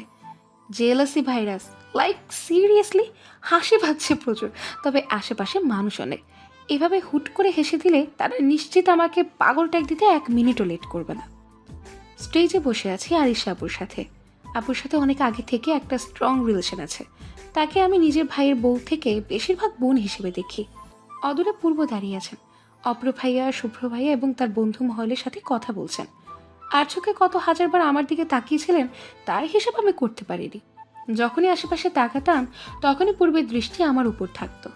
হঠাৎ তিনি এগিয়ে আসলেন আমার দিকে দ্রুত গতিতে। কাছে দাঁড়িয়ে নিচু হয়ে ঝুঁকে বললেন, আমি একটু বাইরে যাচ্ছি স্নিগ্ধপরি, নিজের খেয়াল রেখো। একটু পর রুমে চলে যাবে, আমি যাব আর আসবো। কই যাচ্ছেন? একটু কাজ আছে, অফিসে যাব। আচ্ছা, তাড়াতাড়ি ফিরবেন। পূর্ব সবার দৃষ্টি এড়িয়ে আমার মাথায় শব্দ করে চুমু খেয়ে চলে যান। লজ্জায় নতজানু হয়ে বসে আছি আমি। ইস, লোকটা এত নির্লজ্জ কেন? কিছু সময় বাদে একটা ছোট্ট বাচ্চা এসে বলল, আপু, তোমায় ছাদে কেউ ডাকছে। কি ডাকছে বাবু? জানি না, তোমায় যেতে বলেছে, তাড়াতাড়ি। আরিশা আপুকে বলে চলে আসি ছাদে। কে ডাকছে? তাও আবার ছাদে এই সময়ে? ছাদে আসতে দেখি রেলিং ধরে কেউ দাঁড়ানো। পেছন থেকে অবয়ব দেখে বোঝা যাচ্ছে সে একজন ছেলে। আমি উঁচু কণ্ঠে বলি, এক্সকিউজ মি, কে আপনি? পিছে ঘুরল সে, আটকে উঠে 2 কদম পিছে চলে যায়। আমি কাপা কণ্ঠে বলি, অদ্রিন। ঘুটঘুটে আধারে ছেয়ে আছে ছাদ। আকাশ আজ কালো কুচকুচে রূপ ধারণ করেছে। অমাবস্যার ধাপ চলাতে বিরাট চাঁদের দেখা আজ এই আকাশে নেই। ছাদের কৃত্রিম আলোর মধ্য দিয়ে অদ্রিনের হিংস্র চাহনি স্পষ্ট রূপে ফুটে উঠেছে। চোখ দুটো রক্তিম বর্ণের। শুকনো ঢোক গিলে গলা ভেজানোর প্রয়াস চালাতে ব্যর্থ হই আমি। অদ্রিনের চাহনি দেখে যা বোঝার বুঝে নেই আমি। চটজলদি ছাদ থেকে নেমে যাওয়ার জন্য পিছু ঘুরে দরজায় হাত দিতেই স্তব্ধতা ঘিরে ধরে আমায়। দরজা বাহির থেকে বন্ধ করা। চোখ দুটোতে তৎক্ষণাৎ পানি এসে জমেছে। এক হাত চলে যায় পেটের উপর। অজানা ভয়ে আতঙ্ক দলা পাখি একসাথে ঝাপটে ধরেছে যেন। হাতে হ্যাচকা টান অনুভূত হওয়ায় পিছু ঘুরি। অদ্রিন সন্নিকটে দাঁড়িয়ে দাঁত কিরমির করে বলল, কই যাস? আজ আর ছাড়ছি না। বাজখাই গলায় অদ্রিনের অশ্রাব্য কথা শুনে রাগ উঠল যেন। যেই হাতটা অদ্রিন চেপে ধরেছিল সেটা ঝাড়া মেরে ছাড়িয়ে নিয়ে কাটকাট কণ্ঠে বলি, ভদ্র ভাষায় কথা বলুন। আপনি এখানে কি করছেন? জেলে থাকার কথা তো আপনার, নাকি জেল থেকে পালিয়েছেন? অদ্রিন ফোঁসফোঁস করে বলল, এই অদ্রিনকে জেলে পাঠানো এত সোজা না। এতদিন বিন্দাস ছিলাম নিজের বাসায়। পুলিশের বাপও আমায় জেলে পাঠাতে পারেনি। তবে যাব, জেলে নয়, দরকার পড়লে মরে যাব। তার আগে তোকে শাস্তি দিয়ে যাব। আমার বাবা দাদুদের হত্যা করেছে তোর দাদু, আমার ভাইদেরকে জেলে পাঠিয়েছে তোর স্বামী। এই সব কিছুর শাস্তি তোকে পেতে হবে। অদ্রিন থামে। তার ছেলের হাসি দিয়ে সে বলল, তোকে সহ তোর বাচ্চাকেও মারব। তোর স্বামী এতেই ছটফট করে মারা যাবে। বাকি পরিবারের সদস্য এমনিতেই তোদের শোকে আধমরা হয়ে যাবে, বেঁচে থেকেও মৃত। এর থেকে বেস্ট শাস্তি আর কিছুই হতে পারে না। অদ্রিন বাঁকা হাসে। তরতর করে কপাল দিয়ে ঘাম ছুটছে আমার। বাহিরে থাকা সাহসটা এখন ভেতরে ভীত ভাবটার সাথে এটে সেটে গিয়েছে। আমি কাপা কণ্ঠে বলি, এই নিষ্পাপ বাচ্চাকে কেন মারবেন? ওর কি দোষ? ও তো দুনিয়ার আলো পর্যন্ত দেখেনি। আল্লাহর দোহাই লাগে, আমার বাচ্চাটাকে মারবেন না। এই তো, এই করুণ অবস্থায় তো দেখতে চেয়েছিলাম আমি। বাট এতটুকু অনুরোধে তো আর আমি আমার কথা ভেঙে ফেলতে পারবো না। আমি যা বলি তাই করি। অদ্রিন কয়েক কদম এগিয়ে এসে পায়ে সজোরে আঘাত করে, যার ফলস্বরূপ মুখ থুবড়ে মাটিতে পড়ে যায়। কিছু বোঝে ওঠার আগেই পেটে অনুভূত হয় তীব্র ব্যথা। চিৎকার দিয়ে পেটের দিকে তাকাতেই দেখি অদ্রিন লাথি দিয়েছে। ব্যথায় ছটফট করার সময় কিছু বলার প্রয়াস চালাতেই এলোপাতাড়ি লাথি দেয় অদ্রিন। অতঃপর চারিদিকে অন্ধকার। মস্তিষ্কের সচল নিউরন অচলে ঢলে পড়েছে। গড়গড় করে রক্তবমি করার পর চোখ দুটো বন্ধ হয়ে যায়। তারপর ঠিক কি হয়েছিল জানেনি, তবে জ্ঞান হারানোর আগে এটা নিশ্চিত ছিলাম অদ্রিন আমায় বাঁচিয়ে রাখবে না। আর আমার বেঁচে থাকার ইচ্ছেটাও মরে গেছে তখন, যখন পেটে লাথি পড়েছিল প্রথমবার। ফিনাইলের কটুগন্ধ নাকে এসে বাড়ি খায়, পেটে চিনচিন ব্যথা। আঠার মতো একসাথে লেগে থাকা চোখ দুটোকে টেনে খুলে চারিদিকে দৃষ্টিপাত স্থাপন করি। এটা হসপিটালের কেবিন, তা বুঝতে 2 সেকেন্ড লাগে। আমি বেঁচে আছি? ডানে তাকাতেই ভেসে ওঠে পূর্বের চেহারা। বিধ্বস্ত অবস্থা তার, চোখ দুটোর নিচে কালো দাগ পড়েছে, চুলগুলো উস্কো খুস্কো, ঠোঁট দুটো শুকিয়ে কাট। পূর্ব আমার দিকে তাকিয়েছিলেন গভীর দৃষ্টিতে। হুট করে কানে ভেসে আসে মেয়েলি কণ্ঠস্বর। অবশেষে ম্যাম, পুরো 1 সপ্তাহ পর আপনার সেন্স ফিরল। আমি বামে তাকাতেই দেখি একজন সাদা চামড়ার মেয়ে। ড্রেস আপ দেখে মনে হচ্ছে সে একজন নার্স। এবার আমি নিশ্চিত হই বেঁচে আছি আমি। গালের মাঝে কারো অধৈর্যগুলের ছোঁয়ায় অনুভূত হয়। পূর্ব আমার 2 বাহু ধরে ধরা কণ্ঠে বললেন, ঠিক আছো তুমি? কেমন লাগছে এখন? পেটে ব্যথা করছে? আমি চুপচাপ তার দিকে তাকিয়ে আছি। কিছু বলার মতো শব্দগুচ্ছ আজ শব্দ ভাণ্ডারে নেই। কাপা হাত পেটে রেখে অস্ফুট স্বরে বলি, পূর্ব, আমার বাচ্চা, আমার বাচ্চাকে মেরে ফেলেছে অদ্রিন। ফ্যাকাশে রূপ ধারণ করে পূর্বের চেহারা, সেদিকে একবার তাকিয়ে ঠোঁট কামড়ে কি দিতি। তিনি ইশারা করে নার্সকে বেরিয়ে যেতে বললেন। খেয়াল হয় কেমন হাঁসফাঁস করছেন তিনি কিছু বলার জন্য। আমি কাদার কারণে তার দিকে পূর্ণ দৃষ্টি দিতে পারিনি। পূর্ব মলিন কণ্ঠে বললেন, আমাদের বাচ্চা অনেক আগেই মারা গিয়েছে স্নিগ্ধপরি। অদ্রিন মারেনি আমাদের বাচ্চাকে, মেরেছি আমি। থমকানো চাহনি, বিধ্বস্ত রূপে থাকা পূর্বের দিকে থমকে তাকিয়ে আছে। যেন তার বলা কথাটা আমার বিশ্বাসযোগ্য মনে হলো না। কিছু ভুল শুনেছি আমি নিশ্চিত। কাপা কণ্ঠে বলি, কি বললেন আপনি? হ্যাঁ হ্যাঁ। পূর্ব আহত চাহনি দিয়ে বললেন, যা শুনেছ তাই। আমাদের বাচ্চাটাকে আমি মেরেছি, বাধ্য ছিলাম আমি। হাতে সালানের ক্যানেলাটা উঠে বসে টান দিয়ে করে ফেলি। পূর্বের পরনে সেদিনে সাদা ধবধবে পাঞ্জাবিটা বহমান। পাঞ্জাবির কলার ধরে উত্তেজিত হয়ে বলি, কী সব বলছেন? অন্যের দোষ নিজের কাঁধে কেন নিচ্ছেন পূর্ব? পূর্বের ধ্যান আমার রক্তাক্ত হাতের দিকে। সে উদ্গ্রীব হয়ে চেয়ে আছেন। করুণ কণ্ঠে বললেন, আমি তোমায় খুলে বলছি, বাট তার আগে হাতে। একদম না, হাত থেকে রক্ত পড়ে বন্যা হয়ে যাক, আপনি আগে সবকিছু আমায় খুলে বলুন। আমার শক্ত কণ্ঠে বলা কথায় পূর্ব দমে যায় পুরোপুরিভাবে। তার অবস্থা নাজেহাল আমার হাত দিয়ে রক্ত পড়তে দেখে। তবে আমি যে আমার সিদ্ধান্ত থেকে নড়বড়ে হব না সেটাও তিনি জানেন। পূর্ব জিহ্বা দিয়ে ঠোঁট ভিজিয়ে বললেন, ডক্টরের কাছে চেক আপ করার কিছুদিন পর তিনি ফোন দিয়েছিলেন কিছু টেস্টের রিপোর্ট সম্পর্কিত কথা বলতে। সেদিন ডাক্তার বলেছিল যদি এই বাচ্চাটা হয় তাহলে তোমায় কোনোভাবেই বাঁচানো সম্ভব না। অতিরিক্ত রক্তক্ষরণ আপাতত তোমার শরীর নিতে পারবে না। সময় সাপেক্ষে আর 1 বছর পর কিছু চিকিৎসা করলে ঠিক হয়ে যেতে পারে সব কিছু। তবে তখন বাচ্চা নেওয়া সম্ভব ছিল না। ডাক্তার বলল বাচ্চাটাকে মেরে ফেলতে। অ্যাবর্শন করানোও পসিবল ছিল না। ডাক্তার কিছু ওষুধ দেয়, ওগুলোতে রক্তপাত ছাড়াই বাচ্চাটা নষ্ট হয়ে যাবে। আমি হেল্পলেস ছিলাম স্নিগ্ধপরি। তোমায় হারানো আমার পক্ষে সম্ভব ছিল না। বাচ্চা ভবিষ্যতেও আসবে, কিন্তু তোমায় হারালে আমি আর ফিরে পেতাম না। তাই কিছু না ভেবে রাজি হয়ে যাই, পানির সাথে ওষুধ মিশিয়ে দিই। পূর্ব শ্বাস ছাড়ে লম্বা করে, অতঃপর ফের বললেন, মনে আছে তোমার গত পরশু রাতে পেট ব্যথা করছিল তোমার? বাচ্চা সেদিন মারা যায়, তাই একটু ব্যথা করছিল সেদিন। আমাদের বেবির বয়স খুব অল্প ছিল, তাই তোমার কষ্ট কম হয়েছে। বাট ট্রাস্ট মি স্নিগ্ধপরি, এসবে বাধ্য ছিলাম আমি। আমাদের বাচ্চা মারা যাওয়াতে আমিও কষ্ট আঘাত পেয়েছি প্রচুর। কিন্তু ওই যে পুরো দুনিয়া একদিকে আর তুমি একদিকে, তোমাকে হারালে আমি মারা যেতাম। ভেবেছিলাম আর কয়েকদিন পরেই তোমায় জানাবো এসব কথা, কিন্তু হঠাৎ রাগে দুঃখে নিজের রক্তাক্ত হাতটা দিয়ে পূর্বের গালে থাপ্পড় মারি। হিতাহিত জ্ঞান ফেলে 4-5টা থাপ্পড় একসঙ্গে বেড়ে দিয়ে কান্না করে দিই। পূর্বের অসহায় চাহনি। আমি কাঁদতে কাঁদতে বলি, আপনি একজন খুনি পূর্ব, নিজের সন্তানকে খুন করেছেন আপনি। আই হেট ইউ, বেরিয়ে যান। পূর্ব ধরা কণ্ঠে বললেন, স্নিগ্ধপরি আমার কথা। চলে যান পূর্ব, আল্লাহর দোহাই লাগে যান। আমি আপনার চেহারা দেখতে চাই না। আমি চাই না আমার বাচ্চার খুনিকে দেখতে। চলে যান, নয়তো উল্টাপাল্টা কিছু করে বসবো আমি। আমি যাচ্ছি, নিজে খেয়াল রেখো। পূর্ব উঠে দাঁড়িয়ে চারিদিকে দৃষ্টি না দিয়ে চলে যায়। তার চোখের অশ্রুকণা আমার দৃষ্টি এড়াতে পারেনি। বেটে শুয়ে পড়ি। বিষাক্ত কাঁটায় আজ হৃদয় মহল ছেয়ে আছে। এত কষ্ট কেন লাগছে? পূর্ব কি আমায় একটিবার এসবের কথা জানাতে পারতেন না? জানালে হয়তো আমি তাকে না করতাম, নিজের বাচ্চাকে বাঁচাতে বলতাম দেখে বলেননি। কিন্তু একজন মা হিসেবে এটাই তো করা উচিত ছিল আমার। পূর্ব এতটা নিষ্ঠুর কিভাবে হলো? কিভাবে? আয়ুরেখার খাতা থেকে বিয়োজন হয়েছে আরো 1.5 মাস। 1.5 মাসে বদলেছে অনেক কিছু। আমি এখন আর পূর্বের কাছে থাকি না, ভাইয়ার বাসায় আব্বু আম্মুর সাথে থাকি। আব্বু আম্মু বা কেউ কিছু বলার সাহস পায়নি। মামুনি চাচু তারা এসেছিলেন বহুবার, একটিবার ফিরে যাওয়ার জন্য। পূর্ব ভাইয়ার অবস্থা করুন আমি বিহীন, একেবারের জন্য হলেও যেন তাকে দেখতে যাই, তার জন্য অনেক রিকোয়েস্ট করেছিলেন, তবে যাইনি আমি। নিজের এই কঠিন রূপ দেখে আমি নিজেই অবাক, চমকিত। তবে এই কঠিন রূপটা অল্প সময়ের জন্য বিদ্যমান। রাত নামলেই যখন মেডিকেল ক্লাস, বন্ধুমহল, বাবা মা ভাইয়ের সঙ্গ থেকে দূরে চলে যাই, তখন পূর্বের চিন্তা আমার কুড়ে কুড়ে খায়। একটিবার তাকে দেখার জন্য মন ছটফট করে আমার, তবুও যাইনি তাকে দেখতে। সময় কাটে আমার পড়াশোনার মধ্য দিয়ে।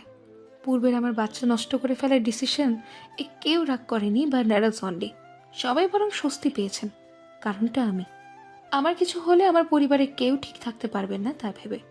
এতে সবার উপর আমার এক চাপার রাগ আছে, তবুও আমি হাসি মুখে তাদের সাথে কথা বলার প্রয়াস চালাই। কিন্তু পূর্ব তাকে কেন মেনে নিতে পারছি না? দমকা হাওয়া ছুঁয়ে যায় শরীরে। রাত নেমেছে। ভাইয়া কিছুক্ষণ আগে এসে বলল পূর্ব এসেছে বাসায়, একটিবার আমায় দেখার জন্য। দীর্ঘ নিঃশ্বাস ছেড়েছি শুধু।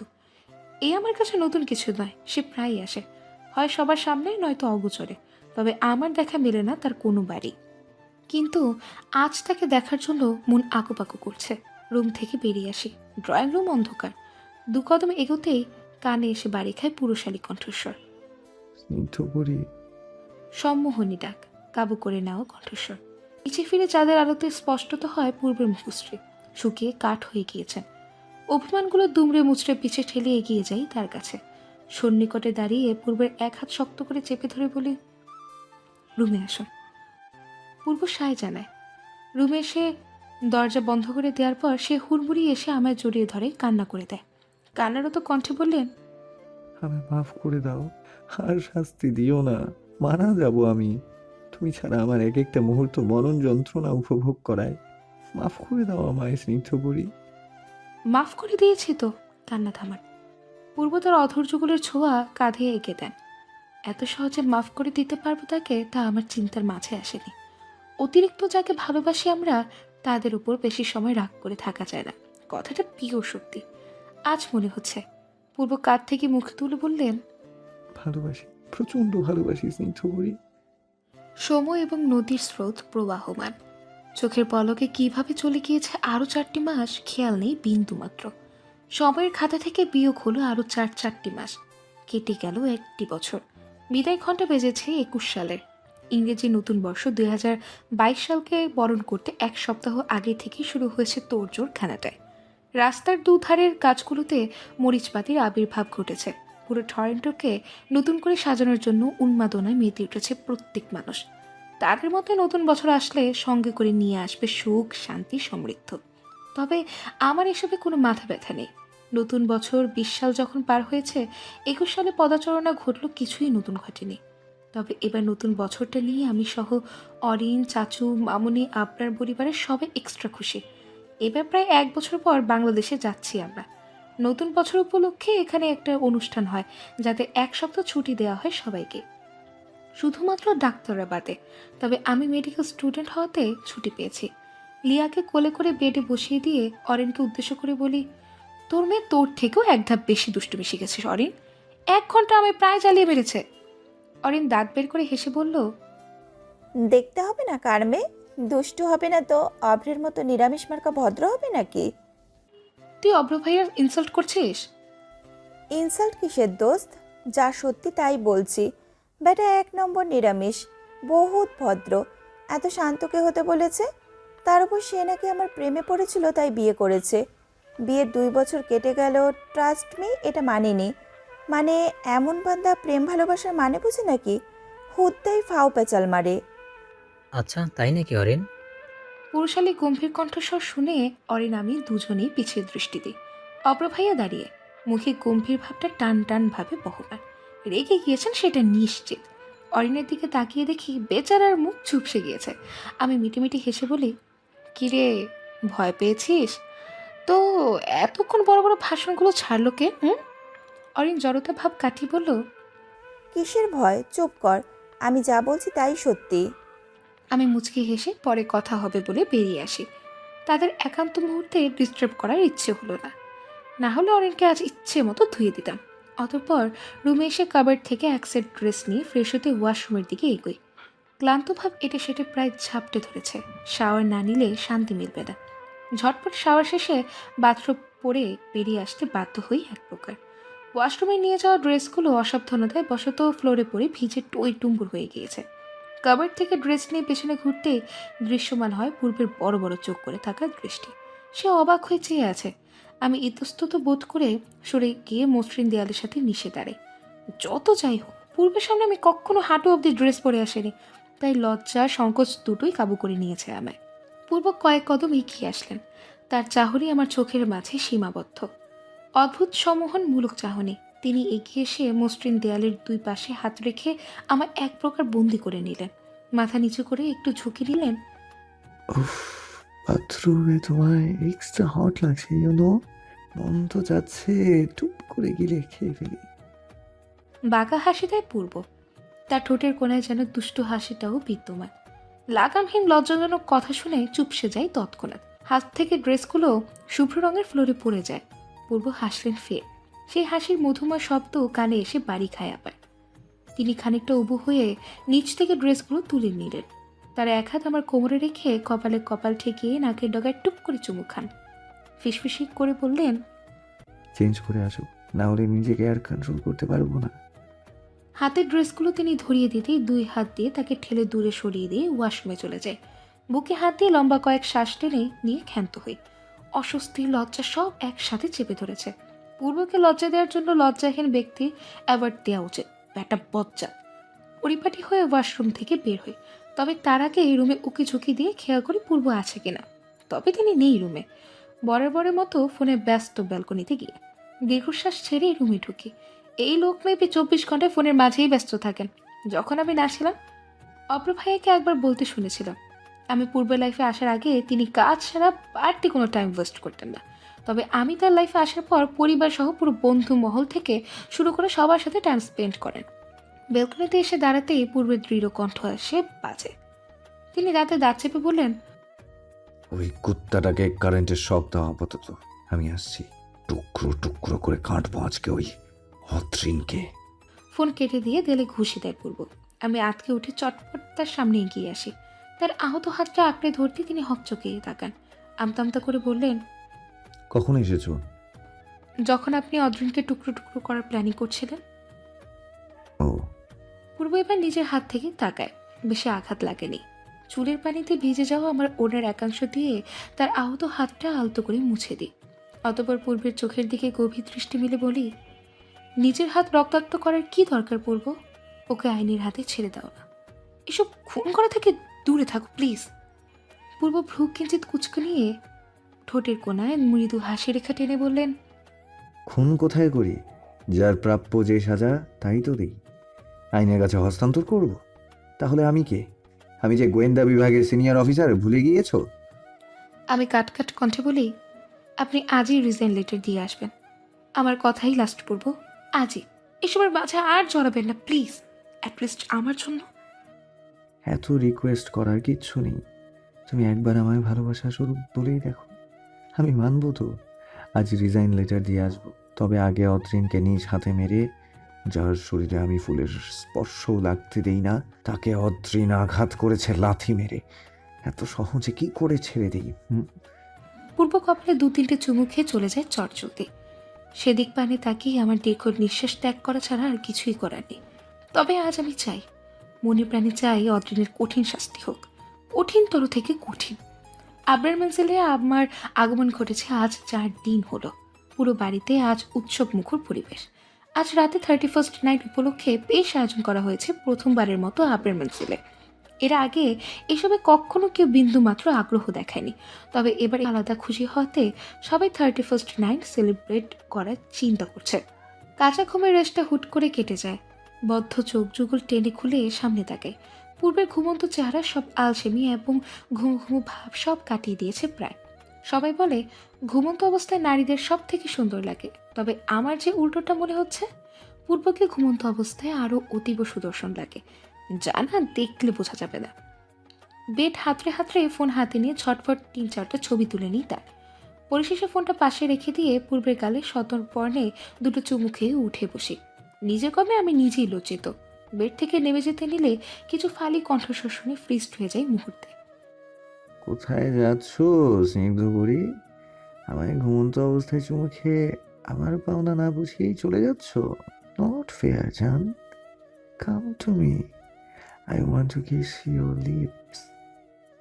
বেড থেকে নামানো পাঁচগুলো ফ্রিজড হয়ে গিয়েছে ইতিমধ্যে। ইস, লোকটা বুঝে ফেলেছে। মাই গড, কি লজ্জা। চোখ বন্ধ করে ঠোঁট কামড়ে কিছু ভাবতে নিব, অনুভূত হয়ে ঘাড়ে চিনচিন ব্যথা। তড়িৎ বেগে চোখ খুলতে দৃশ্যমান হয় পূর্বকে। সে আমার ঘাড়ে মুখ চুপিয়ে রেখেছে। এক হাত দিয়ে তাকে ধাক্কা দিয়ে বলি, আউচ! পূর্ব, কামড়েছেন কেন? কামড় কোথায় দিচ্ছি? এটা লাভ বাইট। চোখ মুখ কুচকে তাকে সরিয়ে উঠে দাঁড়ায়। পূর্ব হন্তদন্ত হয়ে বললেন, ঠোঁটে কামড়ে ধরে আমায় পাগল করে এখন পালানোর ধান্দা? নো ওয়ে, কাছে আসো ফাস্ট। ডান হাতের কবজি ধরে টান মেরে তিনি আমায় নিজের ওপর ফেলে দেন। হতবিহ্বল হয়ে বলি, প্রবলেম কি? এমন করছেন কেন? শুনুন। আগে চুমু খাবো, তারপর। অতঃপর আর কি? পূর্ব ব্যস্ত হয়ে বললেন নিজের কার্যসিদ্ধিতে। আমার অষ্টদয় নিজের অধর যুগলের মাঝে বন্দি করে নিলেন। প্রথমে কৃত্রিম রাগ দেখালেও তার স্পর্শ সেই কৃত্রিম রাগটাকেও মাটি করে পানি দিয়ে ধুল ফেলল মুহূর্তে। আধারে থাপ চলছে, চারিদিক থেকে ফুলের গন্ধে মৌ মৌ করছে। কালো রঙের চারিপাশটা ঢেকে থাকার হলেও চারপাশে এখন চলছে কৃত্রিম আলোর অধ্যায়। আবরার মঞ্জিলে নতুন বছরের উপলক্ষে বড় চাচা পার্টি থ্রো করেছে। প্রথমত অরিনের 3 বেবির জন্য এবং দ্বিতীয়ত সায়ান ভাইয়ের বিয়ে হয়েছে তা জানাতে। তৃতীয়ত কারণটা আপাতত আমি আর চাচ্চু জানি মাত্র, বাকি কাউকে জানানো হয়নি। একটু পর বলা হবে। এবার সবার কৌতূহলের শেষ নেই। তৃতীয় কারণটা কি হতে পারে তা জিজ্ঞেস করে অরিন মুখের ফেনা তুলে ফেলেছে। আমি বড় চাচা শুধু হেসেছি, কিন্তু পূর্ব, দ্য রোমান্টিক ম্যান, সবার কাছে গম্ভীর। সে তৃতীয় কারণটার প্রতি ইন্টারেস্ট দেখাইনি একদম। রাত 11:15। আমার সেই অতি পছন্দের নদীর পাড়ে এসে থেমেছে 5টা গাড়ি। একটাতে আমি আর পূর্ব, দ্বিতীয়টাতে অভ্র ভাইয়া এবং অরিন, তৃতীয়টায় শায়ান ভাই এবং আরিশা আপু, চতুর্থটায় আদ্রাফ এবং জান্নাত এবং সব শেষেরটায় দ্য সিঙ্গল ম্যান নীরব। সবাই কাপল হিসেবে এসেছে, যার কারণবশত নীরব একা। বেচারার মুখ দেখলে কষ্ট লাগে। আদ্রিনার সাথে ব্রেকআপ হয়ে গিয়েছে ওর। সবাই গাড়ি থেকে নেমে নদীর পাশে থামানো নৌকা চড়ে বসি। মাঝি নৌকা চালিয়ে মাঝখানে এসে পড়ে। নৌকার চারিপাশে প্রদীপ জ্বালিয়ে রাখা আছে, গোলাপের পাপড়ি সহ অন্যান্য ফুলের পাহাড়। একদম কর্নারে রাখা আছে ফানুস। সবার নৌকা একইভাবে সাজানো হলেও আমার এবং পূর্বের নৌকাটা একটু আলাদাভাবে সাজানো। চারিদিকে দৃষ্টি দিয়ে সৌন্দর্য বিলাস সময়ে পূর্ব কানের কাছে ফিসফিস করে বললেন, রেডি? কয়টা বাজে? 11:59। হাতে ফানুস নিয়ে চোখ বন্ধ করে সবাই ছোট্ট করে একটা উইশ করে। অতঃপর সবশেষে হাত থেকে ফানুসটা ছেড়ে দেয়। সশব্দে সবাই একসাথে বলে উঠল, হ্যাপি নিউ ইয়ার, ওয়েলকাম 2022। পূর্বসহ সবার দৃষ্টি আকাশে। আমি হঠাৎ পূর্বের এক হাত আমার পেটে আলতো করে রাখি। তার কানের কাছে নরম কণ্ঠে বলি, ফের আগমন ঘটেছে তার। আমাদের বাচ্চাটা আবার ফিরে আসছে আমাদের কাছে। পূর্ব স্তব্ধ দৃষ্টি পূর্বের, থমকে তাকিয়ে আছে তিনি। এই 1 বছরে চিকিৎসা করার পর সুস্থ আমি। এখন ভেবে নিলে কোনো রকম সমস্যা হবে না তা জানিয়ে দিয়েছেন ডক্টর। 3 দিন হলো জানতে পেরেছি আমার ভেতরে বেড়ে উঠছে আরেক অস্তিত্ব। পূর্ব হঠাৎ জড়িয়ে ধরে আমায়, ঘাড়ে নিজের মাথা রেখে বললেন, ভালোবাসি স্নিগ্ধ করি। যদি তুমি আমায় নিজের স্নিগ্ধ প্রেমের সম্মোহনে সম্মোহিত না করতে সেই সন্ধ্যায়, তাহলে হয়তো আমার জীবনটা আজ যতটা সুন্দর ততটা সুন্দর হতো না। আল্লাহ তাআলার কাছে অনেক শুকরিয়া, তিনি আমায় তোমাকে দিয়েছেন। ভালোবাসি। পূর্ব আমার জীবনের এক বিশাল প্রাপ্তি। একজন মানুষ নিজেকে ছাড়া অন্য কাউকে এতটা কিভাবে ভালোবাসতে পারে তা আমি পূর্বকে দেখে বুঝেছি, শিখেছি এবং বিশ্বাস করেছি। আমি চেষ্টা করি পূর্বকে তার মতো করে তার থেকেও বেশি ভালোবাসতে। তবে এটা হয়তো হবার নয়। পূর্বের মতো করে তাকে আদৌ ভালোবাসতে পারবো কিনা সন্দেহ। কত কিছু সহন করেও তিনি বিনা শর্তে অতি গভীরভাবে আমায় ভালোবাসেন। অহনের সাথে রিলেশনে ছিলাম এটা পূর্ব জানতেন 100% নিশ্চিত আমি। কিন্তু কেন আমায় তিনি কিছু বলেননি এ নিয়ে অনেকবার প্রশ্ন করেছি। পূর্ব প্রতিবার রহস্যময় হাসি দিয়ে বলেছেন, কিছু কথা না হয় গোপনই থাক, ব্যাস, আর জানা হয়নি কিছু। পূর্ব বলেননি, আমিও আর জানতে চাইনি। দরকার কি অযথা অধিক টেনে? পূর্বের বুকে মাথা রেখে চুপ হয়ে যায়। ধুকধুক শব্দ কানে প্রতিফলিত হচ্ছে। মন বলছে সময়টা 1000 বছরের জন্য থেমে যাক এখানে, থেমে যাক। আমি নরম কণ্ঠে বলি, ভালোবাসি আমিও। পূর্ব তার বলিষ্ঠ এক হাত আমার পেটে রাখেন, অন্য হাত গুলিয়ে দেন পিঠে। মাথায় আলতো করে চুমু খেয়ে চোখ বন্ধ করে নেন। স্নিগ্ধ কিছু মুহূর্ত থাক না উপভোগ্য হয়ে সমাপ্ত।